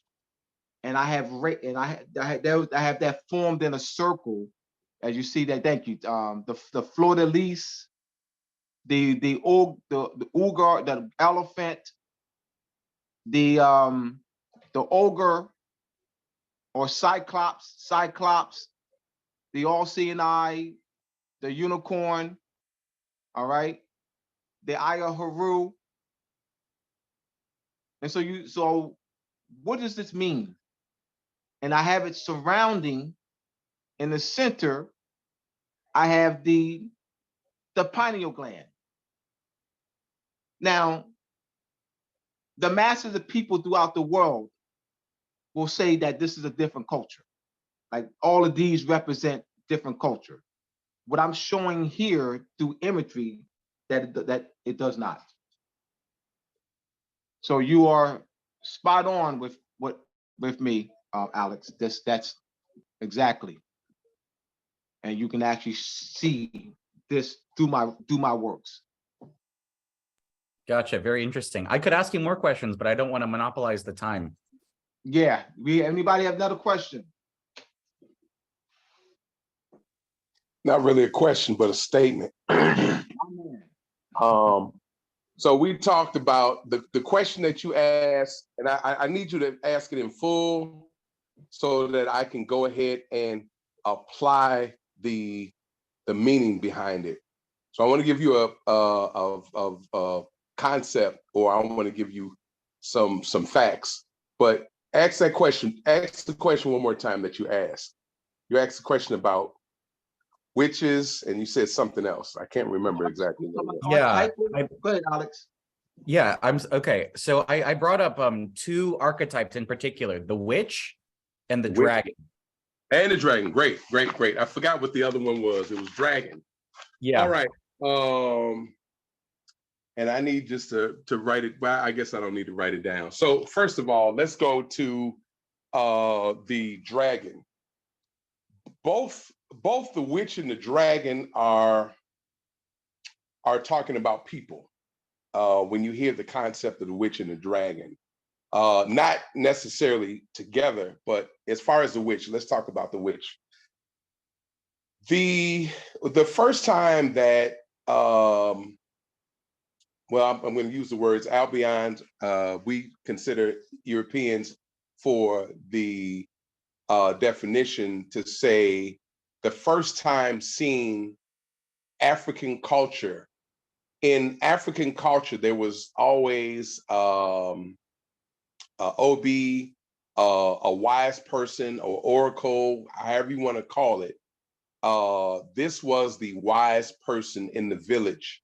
Typically, these were women, but a lot of times there were men too, who were witch doctors or considered witch doctors by foreign people who were coming to African culture, looked at these folks as witch doctors or some type of person that was dealing with maybe some type of spirits or whatever, because these people had healing modalities, they had healing powers, and it may seem like this person is from another planet or something like that, or somebody using something esoteric or whatever.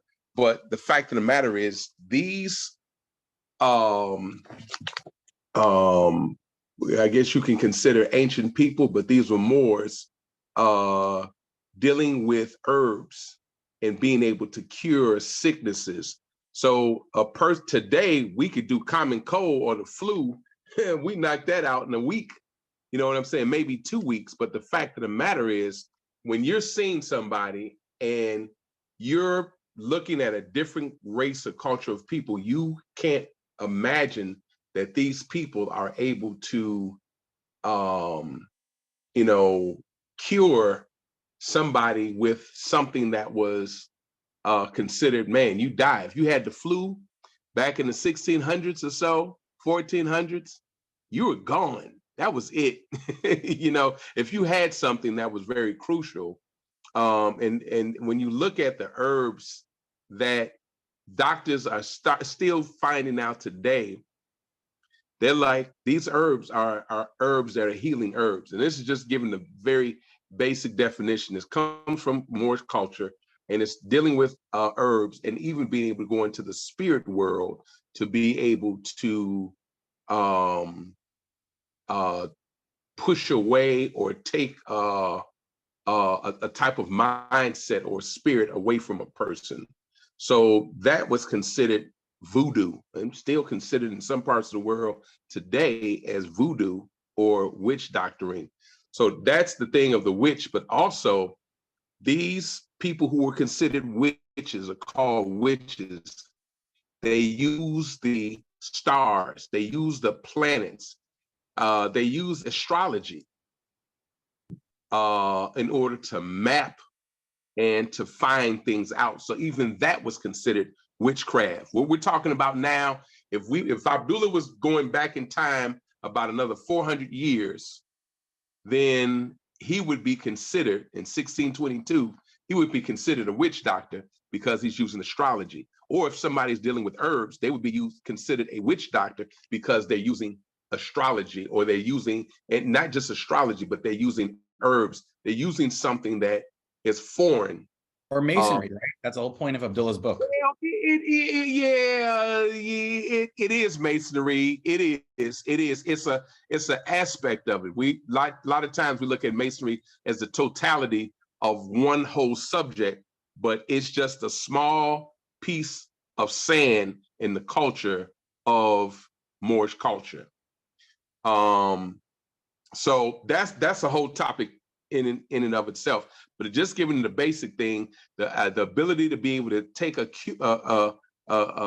tumor and shrink the tumor till it's gone, or the ability to be able to heal somebody, you know what I'm saying, without using whatever medicine somebody else was using, and then saying, okay, you know what, I can't figure out how this person did that.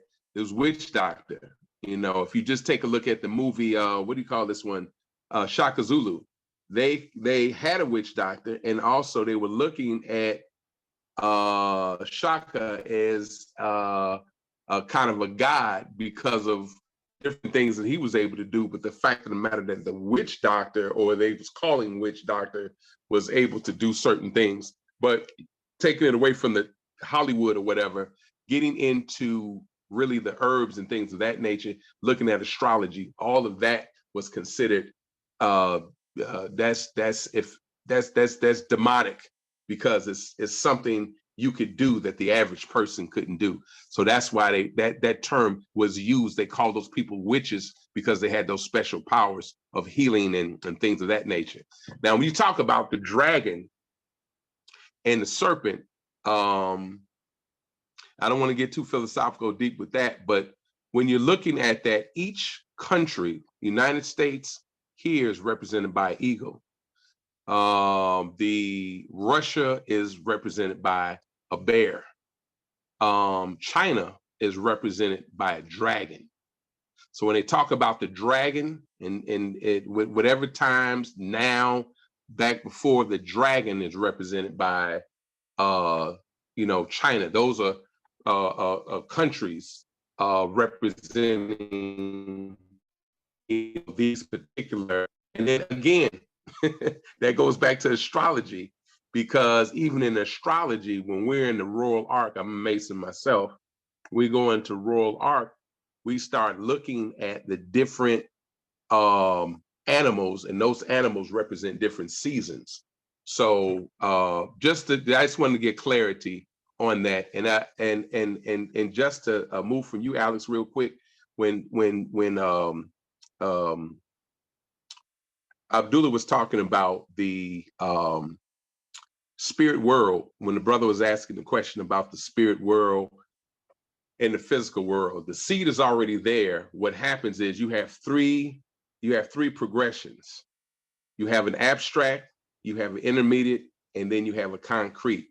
In the abstract, when a baby is being when that sperm is going to the actual egg, before that sperm gets to the egg, there's already qualities, and there's already DNA and everything that's already in that sperm and also in that egg. But what's happening here is those are qualities that are from those are spiritual qualities that you're not going to be able to see. You can't see a person's qualities. So that's in the spirit world. When you get to the physical world now is talking about that sperm and that egg, but that's in what we call the intermediate form. By the time it gets to the physical form, the sperm and egg have germinated, and now you have an embryo. The sperm is still a seed, but the fact of the matter is, that's what you're looking at. There are 3 dimensions, and that spirit world is the world that comes first. The intermediate world is something that's unseen, but it's still physical, just unseen to the physical eye. Then when it materializes or manifests, then we see it come out in fruition through the birth channel or whatever the case it is. So I hope that because everything can be proven in science. It can be proven in science, but you have to understand the science that's being presented. Right. I hope that helps out somewhere. I hope that helps someone out. Yeah, no, thank you. We want to go to our portion of Really great dialect, asking the right questions. we got asking the right question, guide to critical thinking. Something that I'm going to be doing this segment for a few classes.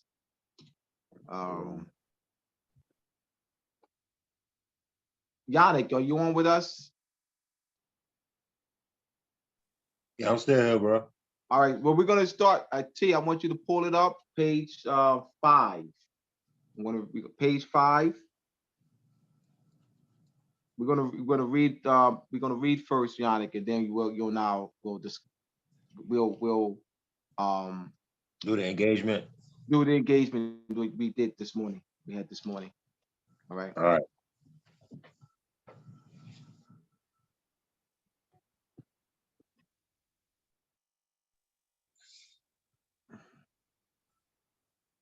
Right here. I can't. You can't see it? Nah, Amanda, can you see that? Yeah. All right. All right, is that the right page? What's the title? You said page 5, right? So this is an example of the. It's the beginning of the section, an example of the planning for gold approach? Go down, T. I think it's another. Go down. Let me see. Oh yeah, page 5. Go ahead, Amanda. Yes. An example of the planning for gold approach. A major enduring issue in American society concerns what kind of gun control laws we need.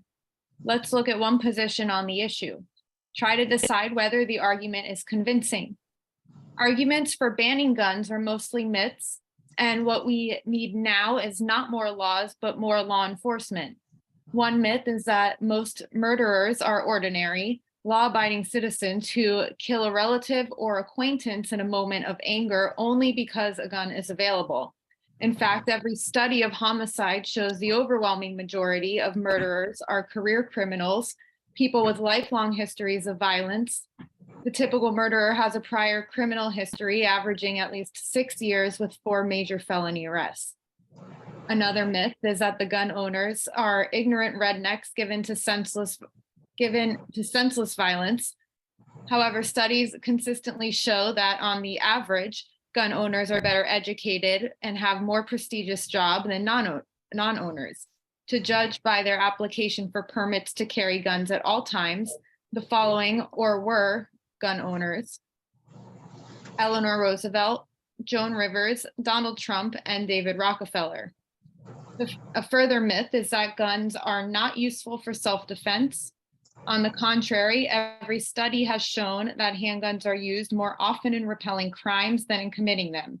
While handguns are used in about 581,000 crimes yearly, they are used to repel about 645,000 crimes. Even if gun laws do potentially reduce gun-related crime, the present laws are all that are needed if they are enforced. What good would stronger laws do when the courts have demonstrated that they will not enforce them?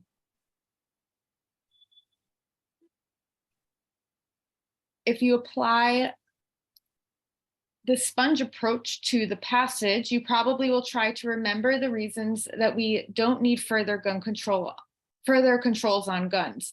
If so, you will have absorbed some knowledge. However, how convinced should you be by the above reasons? You can't evaluate them until you have applied the panning for gold approach to the passage. That is, until you have asked the right questions. By asking the right questions, you would discover a number of possible weaknesses in the communicator's arguments. For instance, you might be concerned about all of the following. 1, what does the author mean by overwhelming majority or by typical murderer? Is the minority still a substantial number of murderers who kill relatives in a moment of anger? 2, what does gun owners mean? Are they the ones who buy the kind of guns that gun control advocates are trying to ban? 3, how adequate were the cited research studies? Were the samples sufficiently large, random, and diverse? 4, has the author lied with statistics by impressing us with large, rather precise numbers like 581,000 and 645,000? What is the basis for these numbers? Can we rely on them? 5, what possible benefits of gun control are not mentioned? How have important studies that disagree with the author's position been omitted?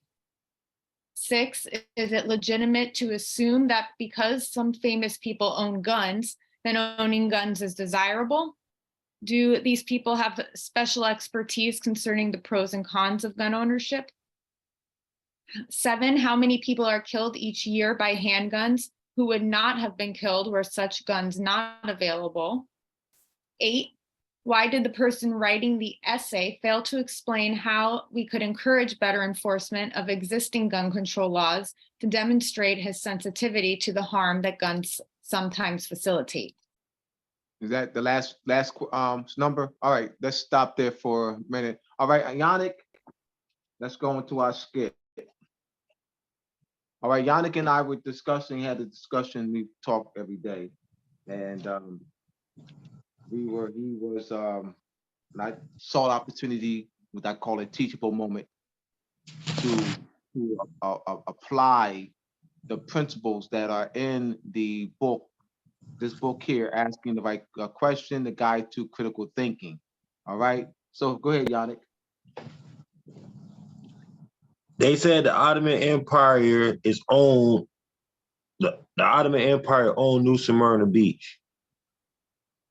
All right, that was what Yannick had. We were discussing, and he brought this point up.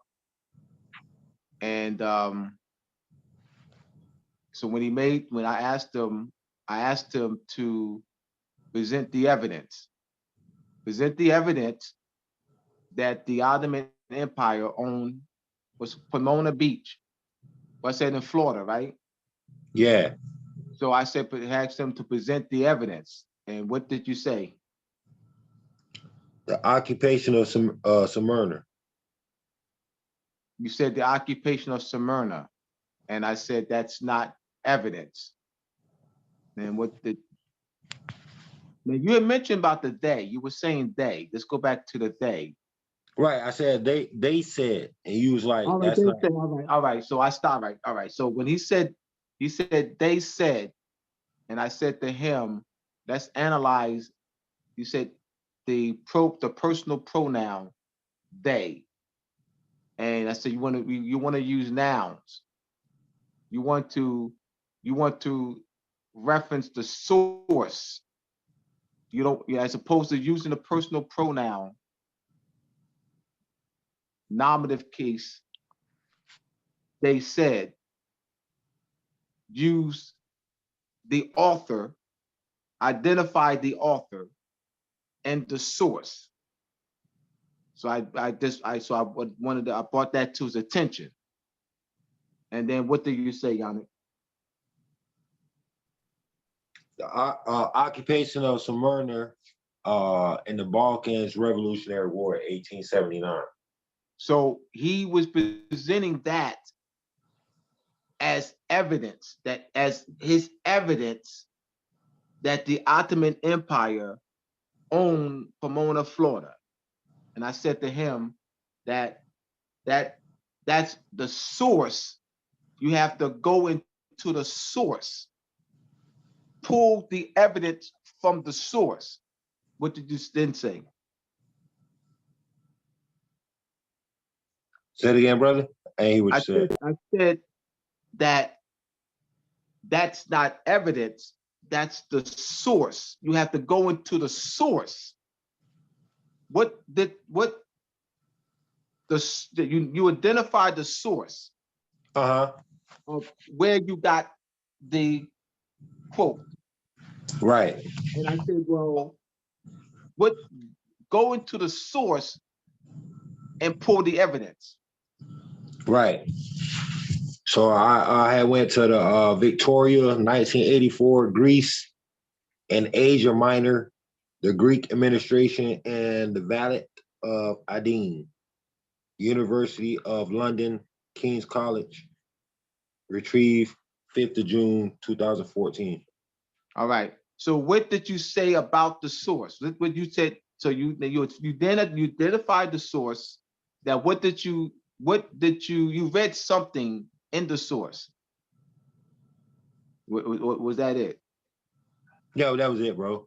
All right. And then I said using the principles of asking the right question, the guide to critical thinking, I said that that's not evidence that the Ottoman Empire, owned Pomona Beach. I said what would be evidence is a survey done under the authority. And that the survey would have to have the name of the Pasha, or Caliph, all right? That, the Pasha under the Ottoman dynasty, Pasha, Mehmet II, or Mehmet I, or Mehmet III, or Mehmet IV. It would, that Pasha is delegating authority to a survey company or to a survey body to do the survey and you have that delegation authority, or on the survey, it has the name of the Ottoman Pasha. That would be. Mustafa. Go ahead. So would it be Mustafa Kemal Turk? No, is that on the survey? Do you have, is there a copy of the delegation of authority? Not a statement, not a statement by the author.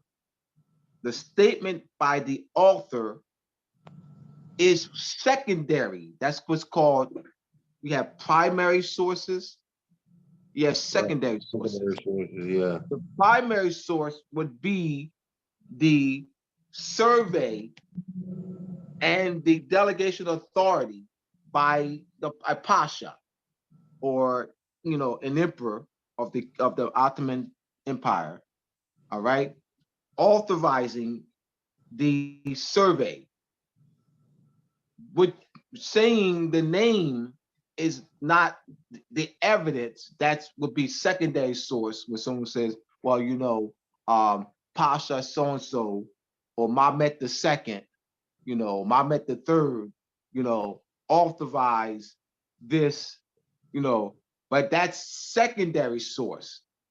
That's not a primary source. The primary source would be, so this is once again asking the right question, a guide to critical thinking. And one of the chapters, I think two of the chapters deals with evidence. So this is so I just saw the opportunity and I said, well, Yannick, we're gonna, this will be great for us to, demonstrate tonight. What else did we say, Yannick? You was going to demonstrate the SF 181 form. You said you was going to demonstrate, didn't you? Oh, no, not tonight. Oh, okay. No, that's another. You do that. That's another class, brother. I'm not gonna know. That's not tonight. Well, I could do that. Or you know what? Let's do that. Let's do that, because I can use the principles of asking the right question. The guy, so let's do that. All right, let's bring that up. What is the form? SF 181. And explain the form. Explain what that is. Ethnicity of origin of race. All right, and you mentioned the form. You mentioned you tied the rights of indigenous people to that. Yeah, the indigenous rights of indigenous people form. The status is on there as white, Native American. They still got black on there too. Black, Pacific Islander. That's the rights of indigenous peoples form? Yeah, but it's some other stuff you gotta tie with it. You gotta put other stuff with it. Do you have that on your computer right now that you can share screen? Yeah, I don't know if that would be. I don't know if that would be. I sent it to you. I do. But I'm on my phone, so yes. I don't know if that would be. I don't know if that would not be. Hold on, I'm gonna pull up the form. Hold on. That would not. That's not rights of indigenous people form. That's not a rights of indigenous people form. All right, all right. That's once again. No. Whether you pull it up or not, you're gonna pull it up. I'm saying rights of indigenous people form.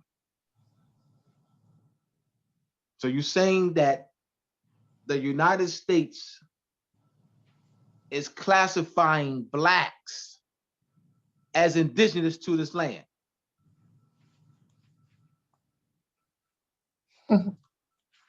You're saying that the Albions are conquerors who have written in the textbooks that we are descendants of people that was transported by the Portuguese and the Dutch and the French during the 15, 16, 1700s by over 12 million, they're now claiming or now admitting that we, those classified as Black, are indigenous to this land.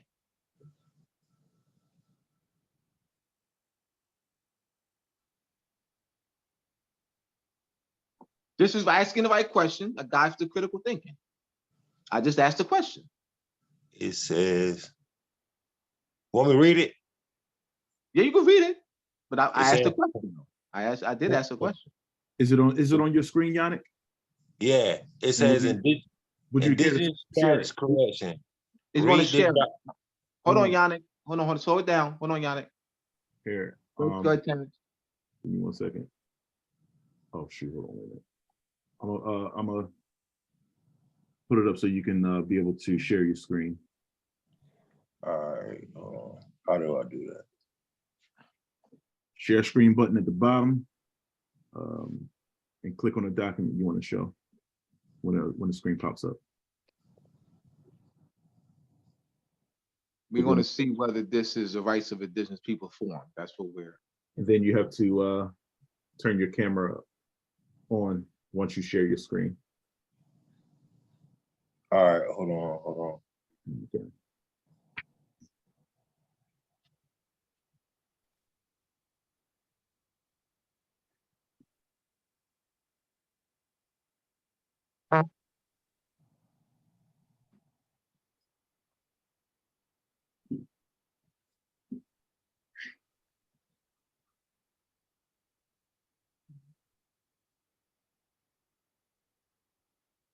You got it, Yannick? Yeah, I'm doing it off on my phone, so I'm trying to your find- phone. Oh, I thought you were on your computer. No. My wife on the laptop. Can you send it to somebody? Yeah. Want me to send it to Terrence? Yeah, send it to me. Quasi, are you on? Yeah, I'm on my cell phone. Can you do it from your phone? Can you do it from your phone? I think you can screen share, yeah. He should All be right, able to. so send it to Quasi. You have Quasi's number. Send it to Quasi. All right. Where are you, Quasi, so I can see your okay, hold on. I'll switch it. Ujima tribe. I got you.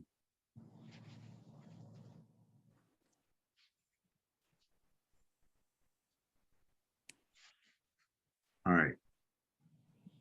You should be able to share whenever you need, whenever you have it. You sent it to him already, Yannick? What's his email? You can't text it to him? No, it's too big. All right. Oh. Quasi, give me your email. In the chat. I just sent it to you. Hold on. Oh, I got it. Right. I see it, bro.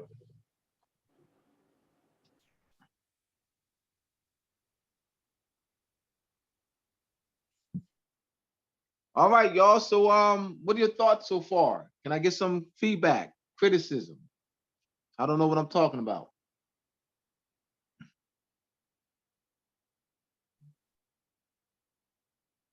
Any He should comments? have it. Yeah, I signed it. He should have it. All right. Let me know when you're ready, Quasi. Anyone? So we don't have this downtime, this error. I think this is Brother King Al Bay. I told you, you guys are on point with everything that you're presenting in the presentation. I teach effective communication. That's an art that needs to be taught. Yep. And we have to understand how they have a doctrine called the patrol of evidence rule as it relates to contract. You can't go outside of the contractual matters as it relates to the subject matter, as it relates to international affairs, as it relates to property rights. And that's how I look at everything. It's property. Rights are considered property of a nation. I study international law and presentments on international law and how to present evidence on an international standard of practice that must be identified based on what you guys are teaching so that we can move forward with this construction. I do have one question, Abdullah. Now, Yes. under the doctrine of law sovereignty, there is an international doctrine. Yes. They recognize the people as still being sovereign, people of lost, who've been colonized and who have been colonized due to war and all of that. They still say these people have a right to their sovereignty and political powers. And it's a fundamental principle on that. As it relates to this, what you're showing now, how could we implement this into that doctrine? Could you show the people how to do that? You talk about this indigenous status correction? Yeah, I'm just saying indigenous, it depends on. I'm asking your question. I'm asking your question. So I'm asking a point of clarity. I'm asking Okay. a question. I'm asking a question for clarity. Are you talking about this indigenous status correction document? No, You said, the how can we indigenous, no, in reference to Moors' consanguinity and political, because I know these words are very ambiguous. And when you looking at contracts, you have to look at the specific nature of everything and the people who sign off on those documents. So you have to be very clear who is referencing what and who is representing who when you're dealing with instrumentalities. You must understand who are the people they're representing, who are the people associated with this instrument. So they got what they call a claim of right doctrine, who can claim that instrument because they have a right of inheritance. If that treaty is in place, they can claim such right under international body. King, I still don't understand the question though. I mean, you said a lot and I'm asking for, all right. Okay, this is what I was asking, under the doctrine of. Yeah, that's where, yeah. Okay, the doctrine of law sovereignty, right? It's an international doctrine, right? Yeah. Could you explain how the doctrine of law sovereignty, can you apply it, not in the more sense on that, just that mere application of this instrument itself? Could you help people? Then I can't apply it then. You said not in the Moorish sense, then it can't be applied. Okay. So I was just trying to show. No, does everyone understand? Asking the right question, the guy for critical thinking. He said not in the Moorish sense. He wants me to explain. All right, hear me out, y'all. This again, asking the right question, a guide to critical thinking. King asked me, how can we implement the doctrine of lost sovereignty? Then he said that he wanted me to explain it not in the Moorish sense, then it can't be applied. No, but what I'm talking about, I'm talking about that document is, I'm talking about that, I'm talking about that document right there that y'all presenting, the rights of indigenous people. All right, King. All right, this is, brother, this is what you said. That's why I asked you, I said, stopped you and said, point of clarity. I still didn't understand what you said. And then you wanted me to address the doctrine of lost sovereignty. Okay. This is what you said, brother. I got you. You're changing the narrative. You're changing the narrative. Okay, this is my question. I'm just All right. want to Okay. understand how to apply that. The Apply doctrine of what? life, What's the that? doctrine of law sovereignty All right, go ahead. to a particular instrument. How do you go about applying All right. that application of law? That's All it. right. Good. So now that's a different question.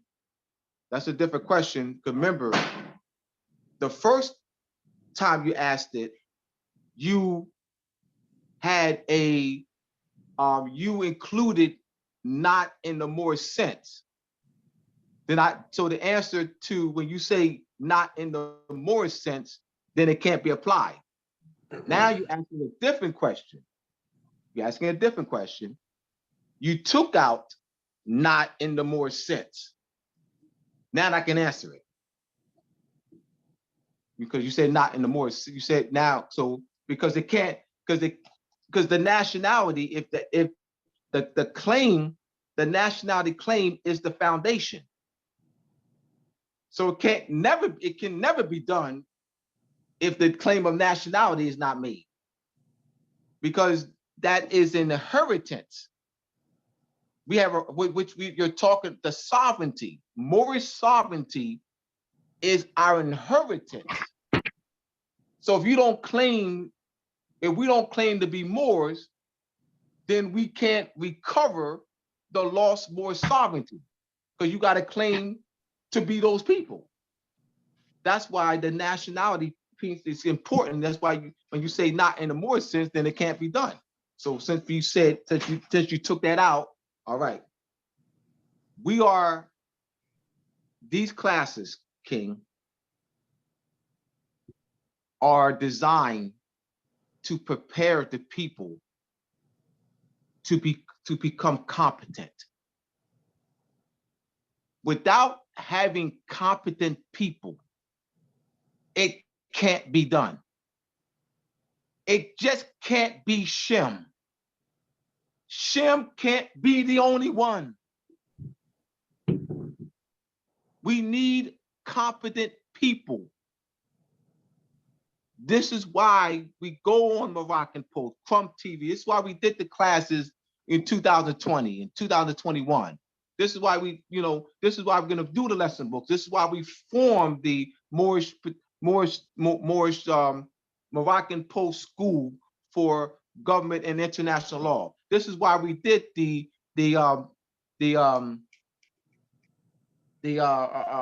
Moorish Body Politic formation classes in 12 of them in 2021.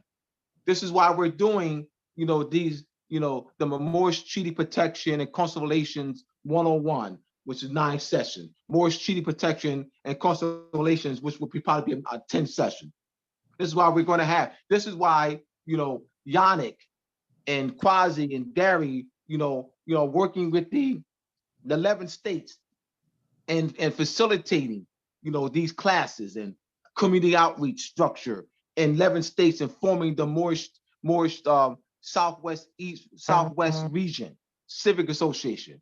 This is why Ross Sirius is heading the Moorish Southwest region civic association. This is why I'm heading the Northeast. This is why my Masonic connection, El Canan, is on. This is why we continue to do the outreach. Without competent people, it can't be done. Because of the misconceptions that's been going on for 100 years, we've been clearing that up. People who are on this class now have been subjected to the misconceptions. Look how much they've grown. 5 months, 6 months, 2 years, 3 years. Look at how much they've grown. You have people who are on there now who are not on here. So as I said, we are doing it. But so we're doing it in a more defined structure. This is why the Moroccan Post School for Government and International Law. We're going to put out the study manuals. And the study manuals will be sold all over the country. our bandwidth or our network is expanding. And we got, like I said, the southeast network region, north, southwest, northeast. All right. We will be on in a week and a half. Will we be on Moroccan Post on Thumb TV a week and a half? Please watch us. Please watch us, King, so you can see the explanation of this network. All right. How well organized we are. I answer things because I have to talk logistics. We have to educate the people. The reason why I wanted to Shem to, this is why we started this class with question number 8, which was done. Shem, that was an interview that was done for the first time in 2019. We replayed it. We did it on Sunday, and Shem expanded the answers.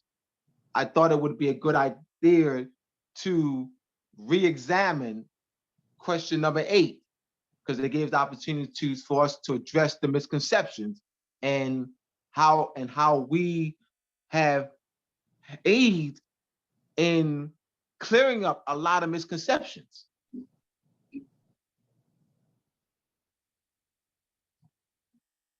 That's my answer, brother. So, all right, so this is the indigenous status correction. Read this document thoroughly. Can everyone see that? Can everyone see that clearly? Yeah, I can see it. I can see it. I can see it Yeah. clearly. On this That's one. because you're on the phone. Okay. Go ahead. All right. Yeah, it's too small on my screen, and I'm on a computer. So Can we have a reader? Quasi, you want to read? What happened to her? I had to unmute. I couldn't unmute myself while I had the screen share going. All right, no problem. We have another reader. Can we have another reader? hold Yeah, I'll on. read it. Go ahead, Amanda. Let's see. Man, if I we can read it now though, but let me Yeah, see. I want us to continue. Let's move on. Let's move on. So that's whatever needs to be done. Let's make it happen. Pop it back up on the screen, and we'll Yeah, let's make it happen. Whatever needs to be done. Okay, indigenous status correction. Read this document thoroughly. Step 1, SF-181, print the SF-181 document. Fill in the name, last, first, middle initial as it appears on the social security card in the top left box of the SF-181. Do not add anything to the debtor name. Add your numerical birth, month, and year only. It is mandatory to mark the boxes for white and Native American. Also mark whatever applies to your lineage. Fax the cover letters below the SF-181 and the following attachments in order listed. Excuse me. Put your phone on mute. Do something, please. Somebody, please. Somebody. Thank you. All right, let me mute I gotta start the screen. All right.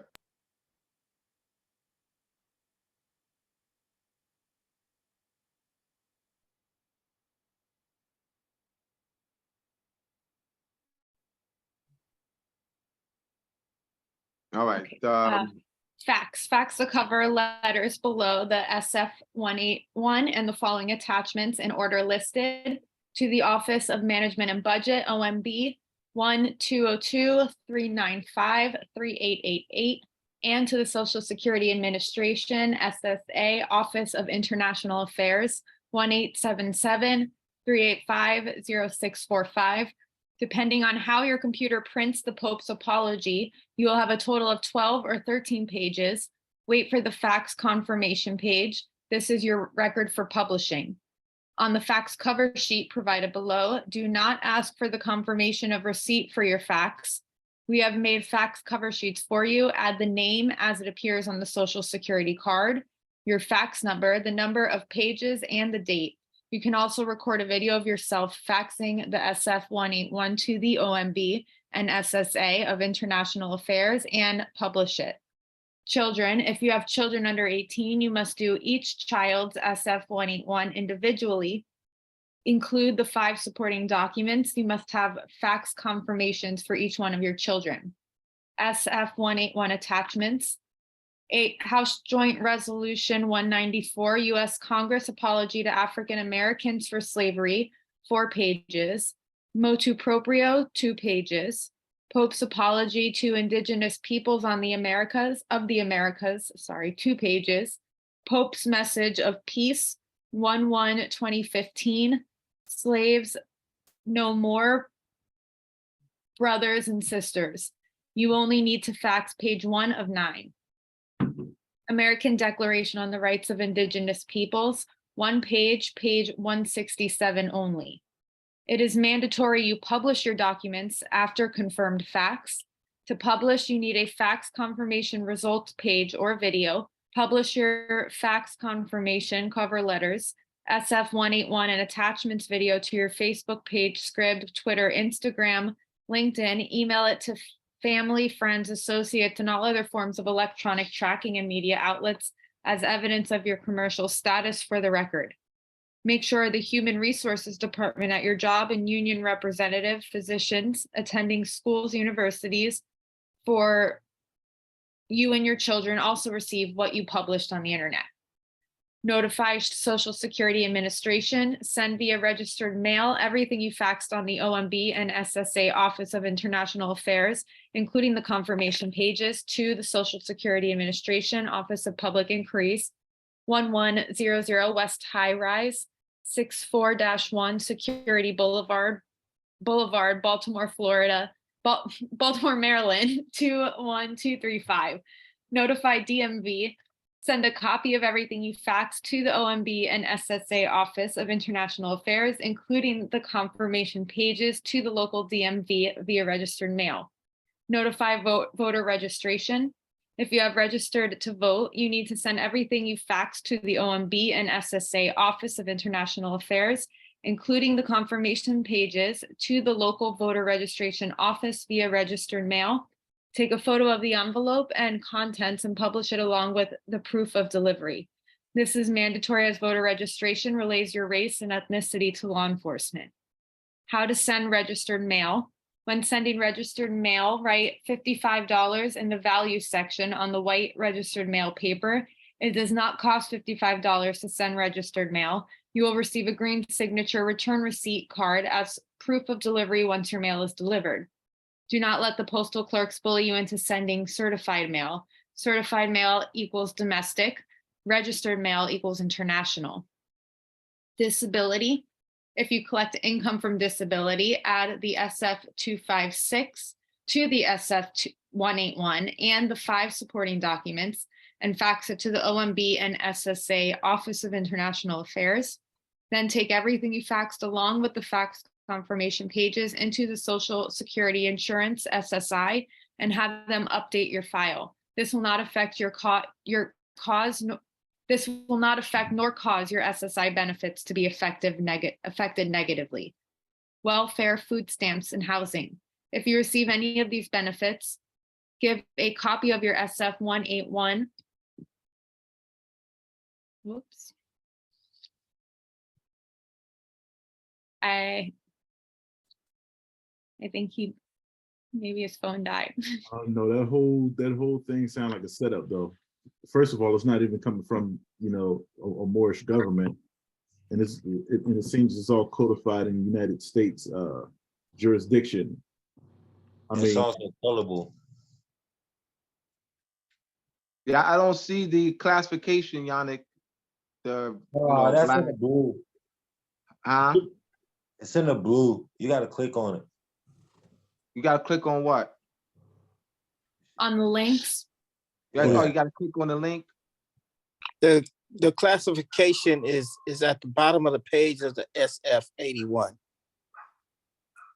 Where? You said the bottom of the page. The actual page, that's that page right there. It should be another page. Now that's for self-identification disability, but there's another page actually showing the races breaking down from Asia, the South Pacific, Yeah, the race and ethnic standards. That's what I'm at. The race and ethnic standards for federal statistics administrative reporting that the statistical policy number 15, black, white, specific island, Asian, specific islander, you're talking about that classification. Yes. All right. All right. So what I said to Yannick is that I can see conscious Moors jumping on this and no longer claiming that they're Moors. The reason, and I said this, my basis for saying that, because it has happened. So I'm not coming out my butt. Like I said, I don't come out my butt making these statements. It has happened. You had, I'm not going to mention any names. And I'm not going to mention whether it's a female, male. Someone, a conscious Moor, let's say conscious Moor, was pushing that the people are Indians. He thought, I said he already, that it was, that he would get, the people would get benefits by claiming to be Indians. And this Moor, conscious Moor, had encouraged conscious Moors to fall under the Indian classification to get benefits. So I can see conscious Moors no longer claiming to be Moors, but claiming to be Indians so they can get some benefits. They can get a check. That sounds So like I'm saying I said that to Yannick, and I had the basis. I gave my basis for saying that.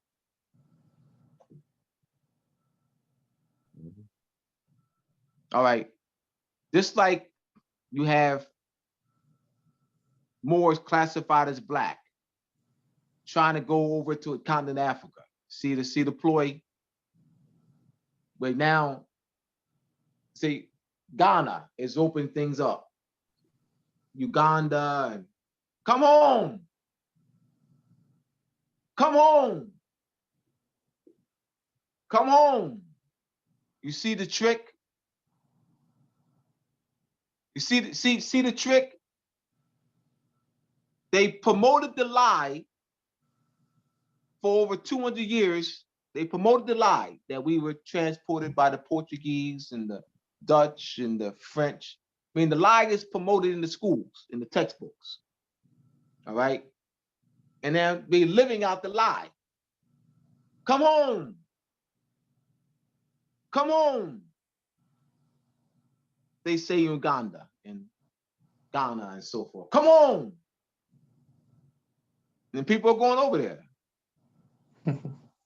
You see now, you ain't Moor, but you're Indian.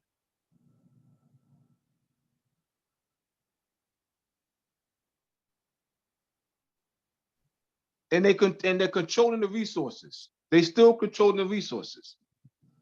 They said indigenous people. Hear me out. This is indigenous people. Well, and tied to the indigenous status is also sovereignty. Tied to the indigenous status is also sovereignty. Mm-hmm. Please hear me out, y'all. Please hear me out. Why are they giving it to the United States? Why is the funding going to the United States? Why is it going to the United States and the United States is legislating and then have this colorable form? Why is it going to the United States? Won't they come to us? We don't need the United States. Like, why is it? Because we ain't got government structure. But I'm saying once again, it's going to the United States. United States is legislating. United States is using a denationalization system, the race and ethnic standards for federal statistics the United States is implementing a birthright stealing mass denationalization system.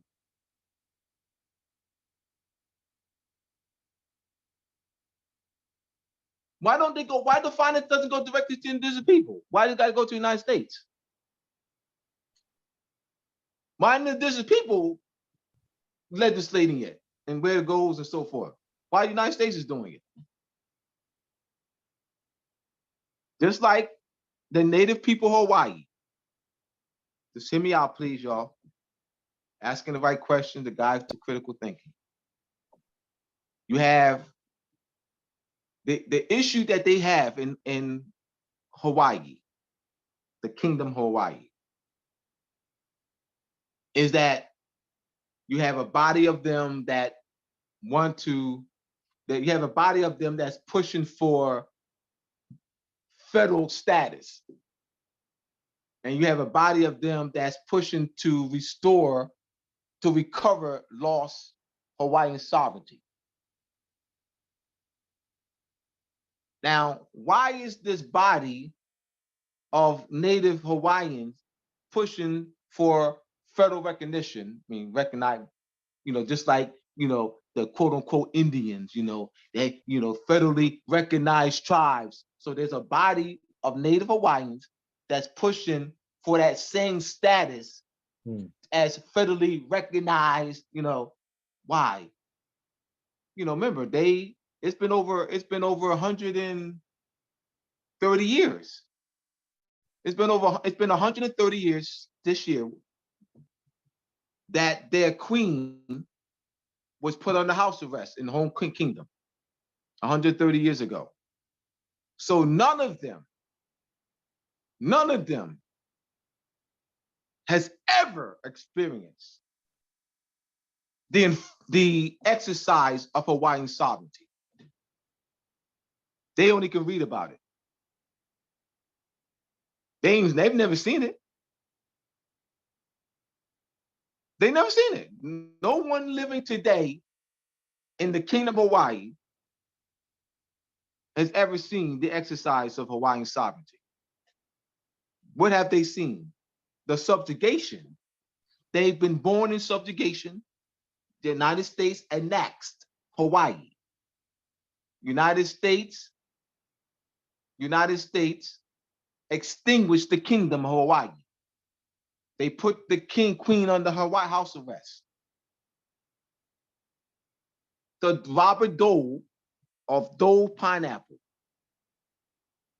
who had a lot of financial influence and politicians in his pocket, he led the coup.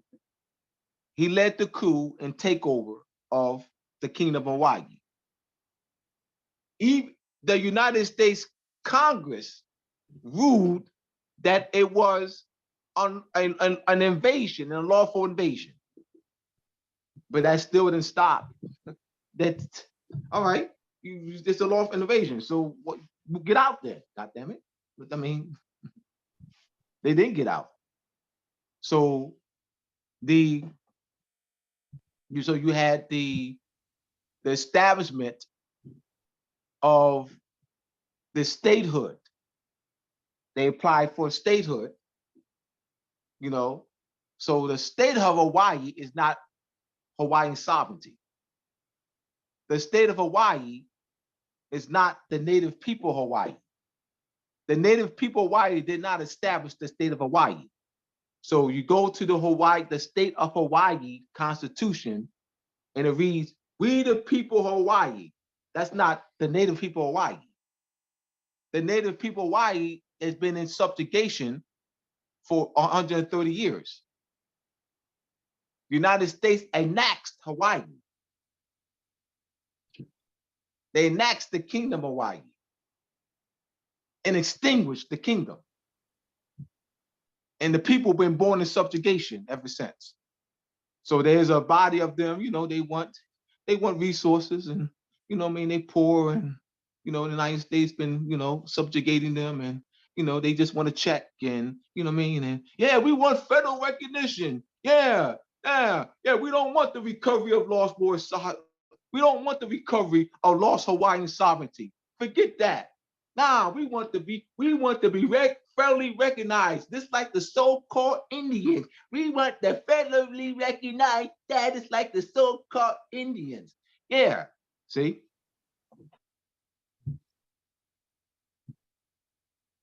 Yeah, we just want to check, you know? So why is the United States, why is the finance going to the United States? Why is it going to the United States? I mean, that's a great question. Ask the right question. Asking the right question. Why is it the United States legislating anything about the quote the native indigenous people? Why is the finance even going to them? Because they're the ones that are making the determination. And then they're using mass denationalization language. Meaning they're writing the people out of their status and sovereignty.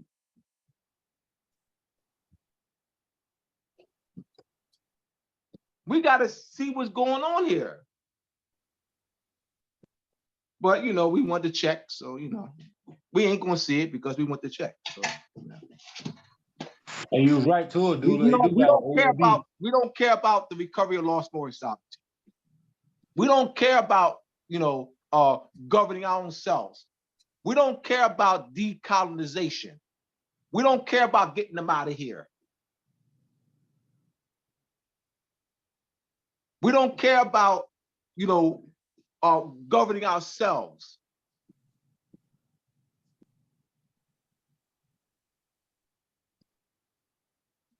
We care about that, you know. May I read one sentence please. from the Cayuga Indian, Great Britain versus United States? Yes. This is what we were just talking about. Please do. They held yes. that Indian tribe is not a legal unit of international law and is a legal unit only insofar as the law of the sovereign nation within whose territory it occupies land recognizes it. So, Amanda, you get an A+ and a cookie today. Thank you. Thank you for bringing that in. Thank you for bringing that in. Also put in the chat an article that says we're not American, we will die as Hawaiians. We will never be American. So that's Abdullah, do you remember what that is, Abdullah? Yes, I remember. That I remember I brought that argument. Yeah, just like I said, there's a body of them that's pushing towards to recover lost Moorish sovereignty, you know, and to re-enter the international community as an old and original state. And there's a body of them. That's why it's taking so long, because you got this conflict going on. You know, this been going on for 60 years, this whole conflict. And then you have a body of them that wants to, you know, the federally recognized status. And so that's where I think that piece is in there. And there's a few other articles here. That's the, you know, so there have been, you know, Native Hawaiians who've been, you know, like us. You know, they're like us. You know, they're like us. Recovery of lost, you know, sovereignty. They're like us. You know, and then so yeah, go ahead. DuPont's hand is up. Yes, Islam. This is more of a statement. Going back on what you had just stated, we're gonna run across the same problem here. There's going to be ones that don't want to pull away, and there's going to be ones that want to pull away. We're going to have the same problem. Absolutely. I'm glad you brought that up. Absolutely. I mean, with that, I say peace. We're talking conscious Moors. Yeah, you're right. Yeah, that's what I'm talking about. That's what I'm talking about. That's what I'm saying. They no longer Moors, now they're Indians. I'm serious. In this particular form, this SF 181, was given to me by my temple to sign out, to fill out and send back, but they didn't go into great details on how to fill it out and send it back. So that in another Forget form. about how to fill out, send it back. They didn't go into the analysis of it. First, Exactly. go into the analysis of it. I mean, what I'm saying is, I wouldn't go into how to fill it out and send it back. Let's go into the analysis of it first. Exactly. Since they never, because they don't know more sovereignty. That's why. They don't know more sovereignty. They don't know the true history. That's why. That's why. I'm telling you why. They don't know what I know. They don't know what Shem knows. That's why. Once again, misconceptions. That's why. That's what we talked about at the onset of this class. That's why we had Shem. That's why I had Terrence that's why we brought back question number 8. So this brings back the question number 8. We go. This is question number 8. This is question number 8. Are you right too? Or do they got an OMB number? Brother, come on now.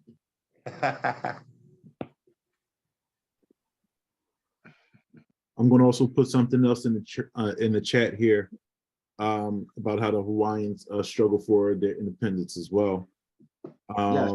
Yes. It says Hawana, I'm not to pronounce these words here. K molded for us how to analyze the U.S. overthrow of the Hawaiian kingdom. Just read this this article here. And this is one that we were looking over before. Yes. I'll just put both of those in the chat. So go ahead and grab those out of there. Right on, T. I also sent in the chat earlier around 8:04 the link. I actually found the link that you sent me, Abdullah, for the asking the right questions. So you got it. All right. Yeah, so I found that link. Yeah, he put that. Yes, yeah. He put in the book in the link in the chat. The link in the chat. Yep. Yes. So but anyway, we about to close out. Yeah, close on now. Yes. So let me bring up the stuff here. In fact, Abdullah, do you want to let them know about your Georgia trip? Yes, absolutely. Taj Tariq Bey and I will be in Jonesboro, Georgia. What's the title of the go to the flyer, please. Somebody go to the flyer. Yannick or some Yannick, Quasi, Prince, Terrence, Yakub. You sent me so many things afterward. I got to scroll for it. Yeah, Yannick. It's called Ancient America Coming to the Light of. Yeah, put in the chat. Can you? Yeah, I'm gonna have to download the. Yeah, well, yeah, so I can. Yeah, it's on my Facebook page, Abdullah Bey's Facebook page. Yes, just read the title, please. Okay, it's about to pop up. I'm about to get you. Got you 1 second, because I wasn't even ready for it. It says, "Ancient America Coming into the Light out of Blackness," and I'm going to show you. I'm going to show y'all in a second if I can. I don't know what's going on here. Yep, there you go. Thank you, T. This is flyer. That's it. Taj and Tariq Bey and I are the speakers. We will be the speakers, guest speakers. This will be done at the radio station. Power 104.9 WSTV presents Ancient America Coming to the Light out of Darkness. Taj Tariq Bey, yours truly. All right. This is in Jonesboro, Georgia, right outside of Atlanta. All right, this February 11th, 2023, 7 p.m. Tickets sold on Eventbrite. Power 104.9 WSTV. The place holds is at the radio station that holds 300 seating capacity of 215, and then you have the 45 for standing. Will be standing. That's total for 300 people. Yeah, that's a great forum to be on at a radio station Dresses like fucking license. because I told Daddy, I said, because he was like, oh, I But would let you. you mute the phone, please. Yeah. I was like, yeah. Mhm. Then he's like, oh. He was like, yo. Mute your phone, please. I got it. Go ahead. All right. And let me bring this up here for you.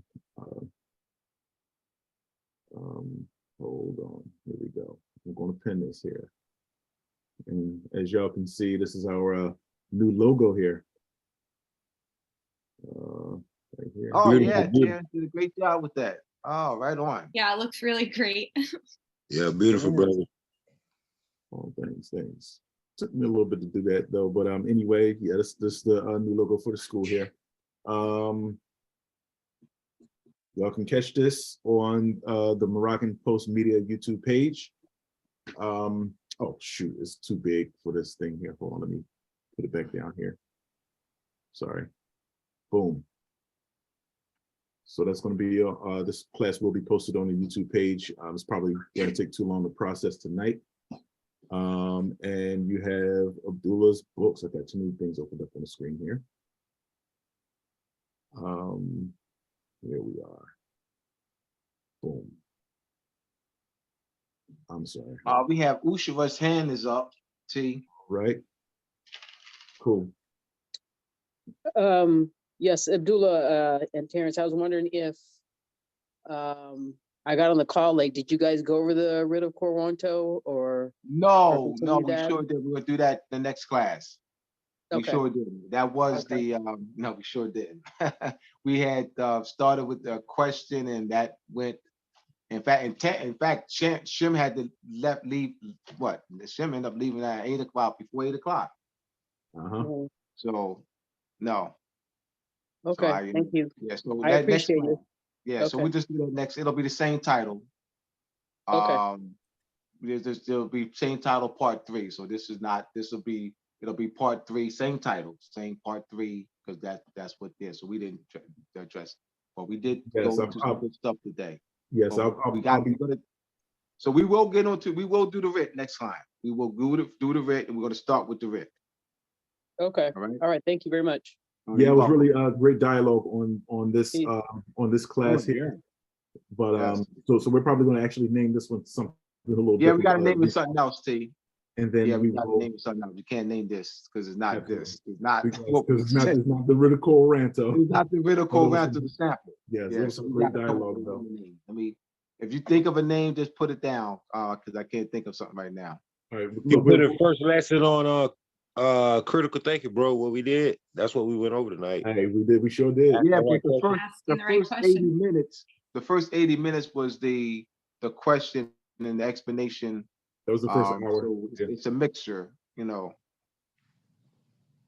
Hey, type in some suggestions. We'll let y'all. Just type in name this one. suggestions, y'all. Please. Yeah, type in suggestions.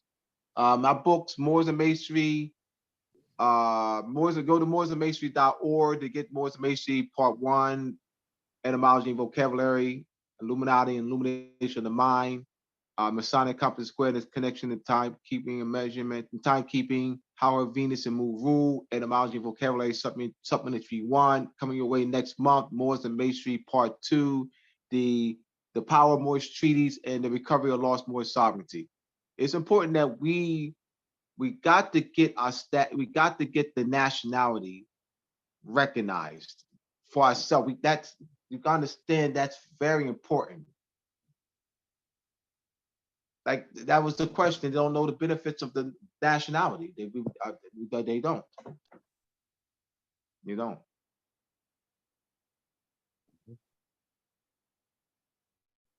Yeah.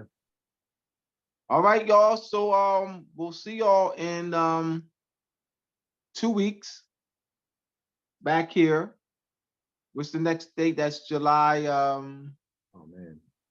July 25th, right? 14 plus 11. Yeah, July 25th. I mean, not January 25th. January 25th. January 25th. January 25th. All right, gotta say it 3 because January 25th, Oh, we man. back on at 7 p.m. Eastern Standard Time. All right. I thank y'all. This is the Moroccan Post School of Government International Law. I trust that you were enlightened this evening. All right. And we will be doing the writ sample next class. All right. Peace. This will be Moroccan Post Media YouTube page. Just be uploaded tomorrow.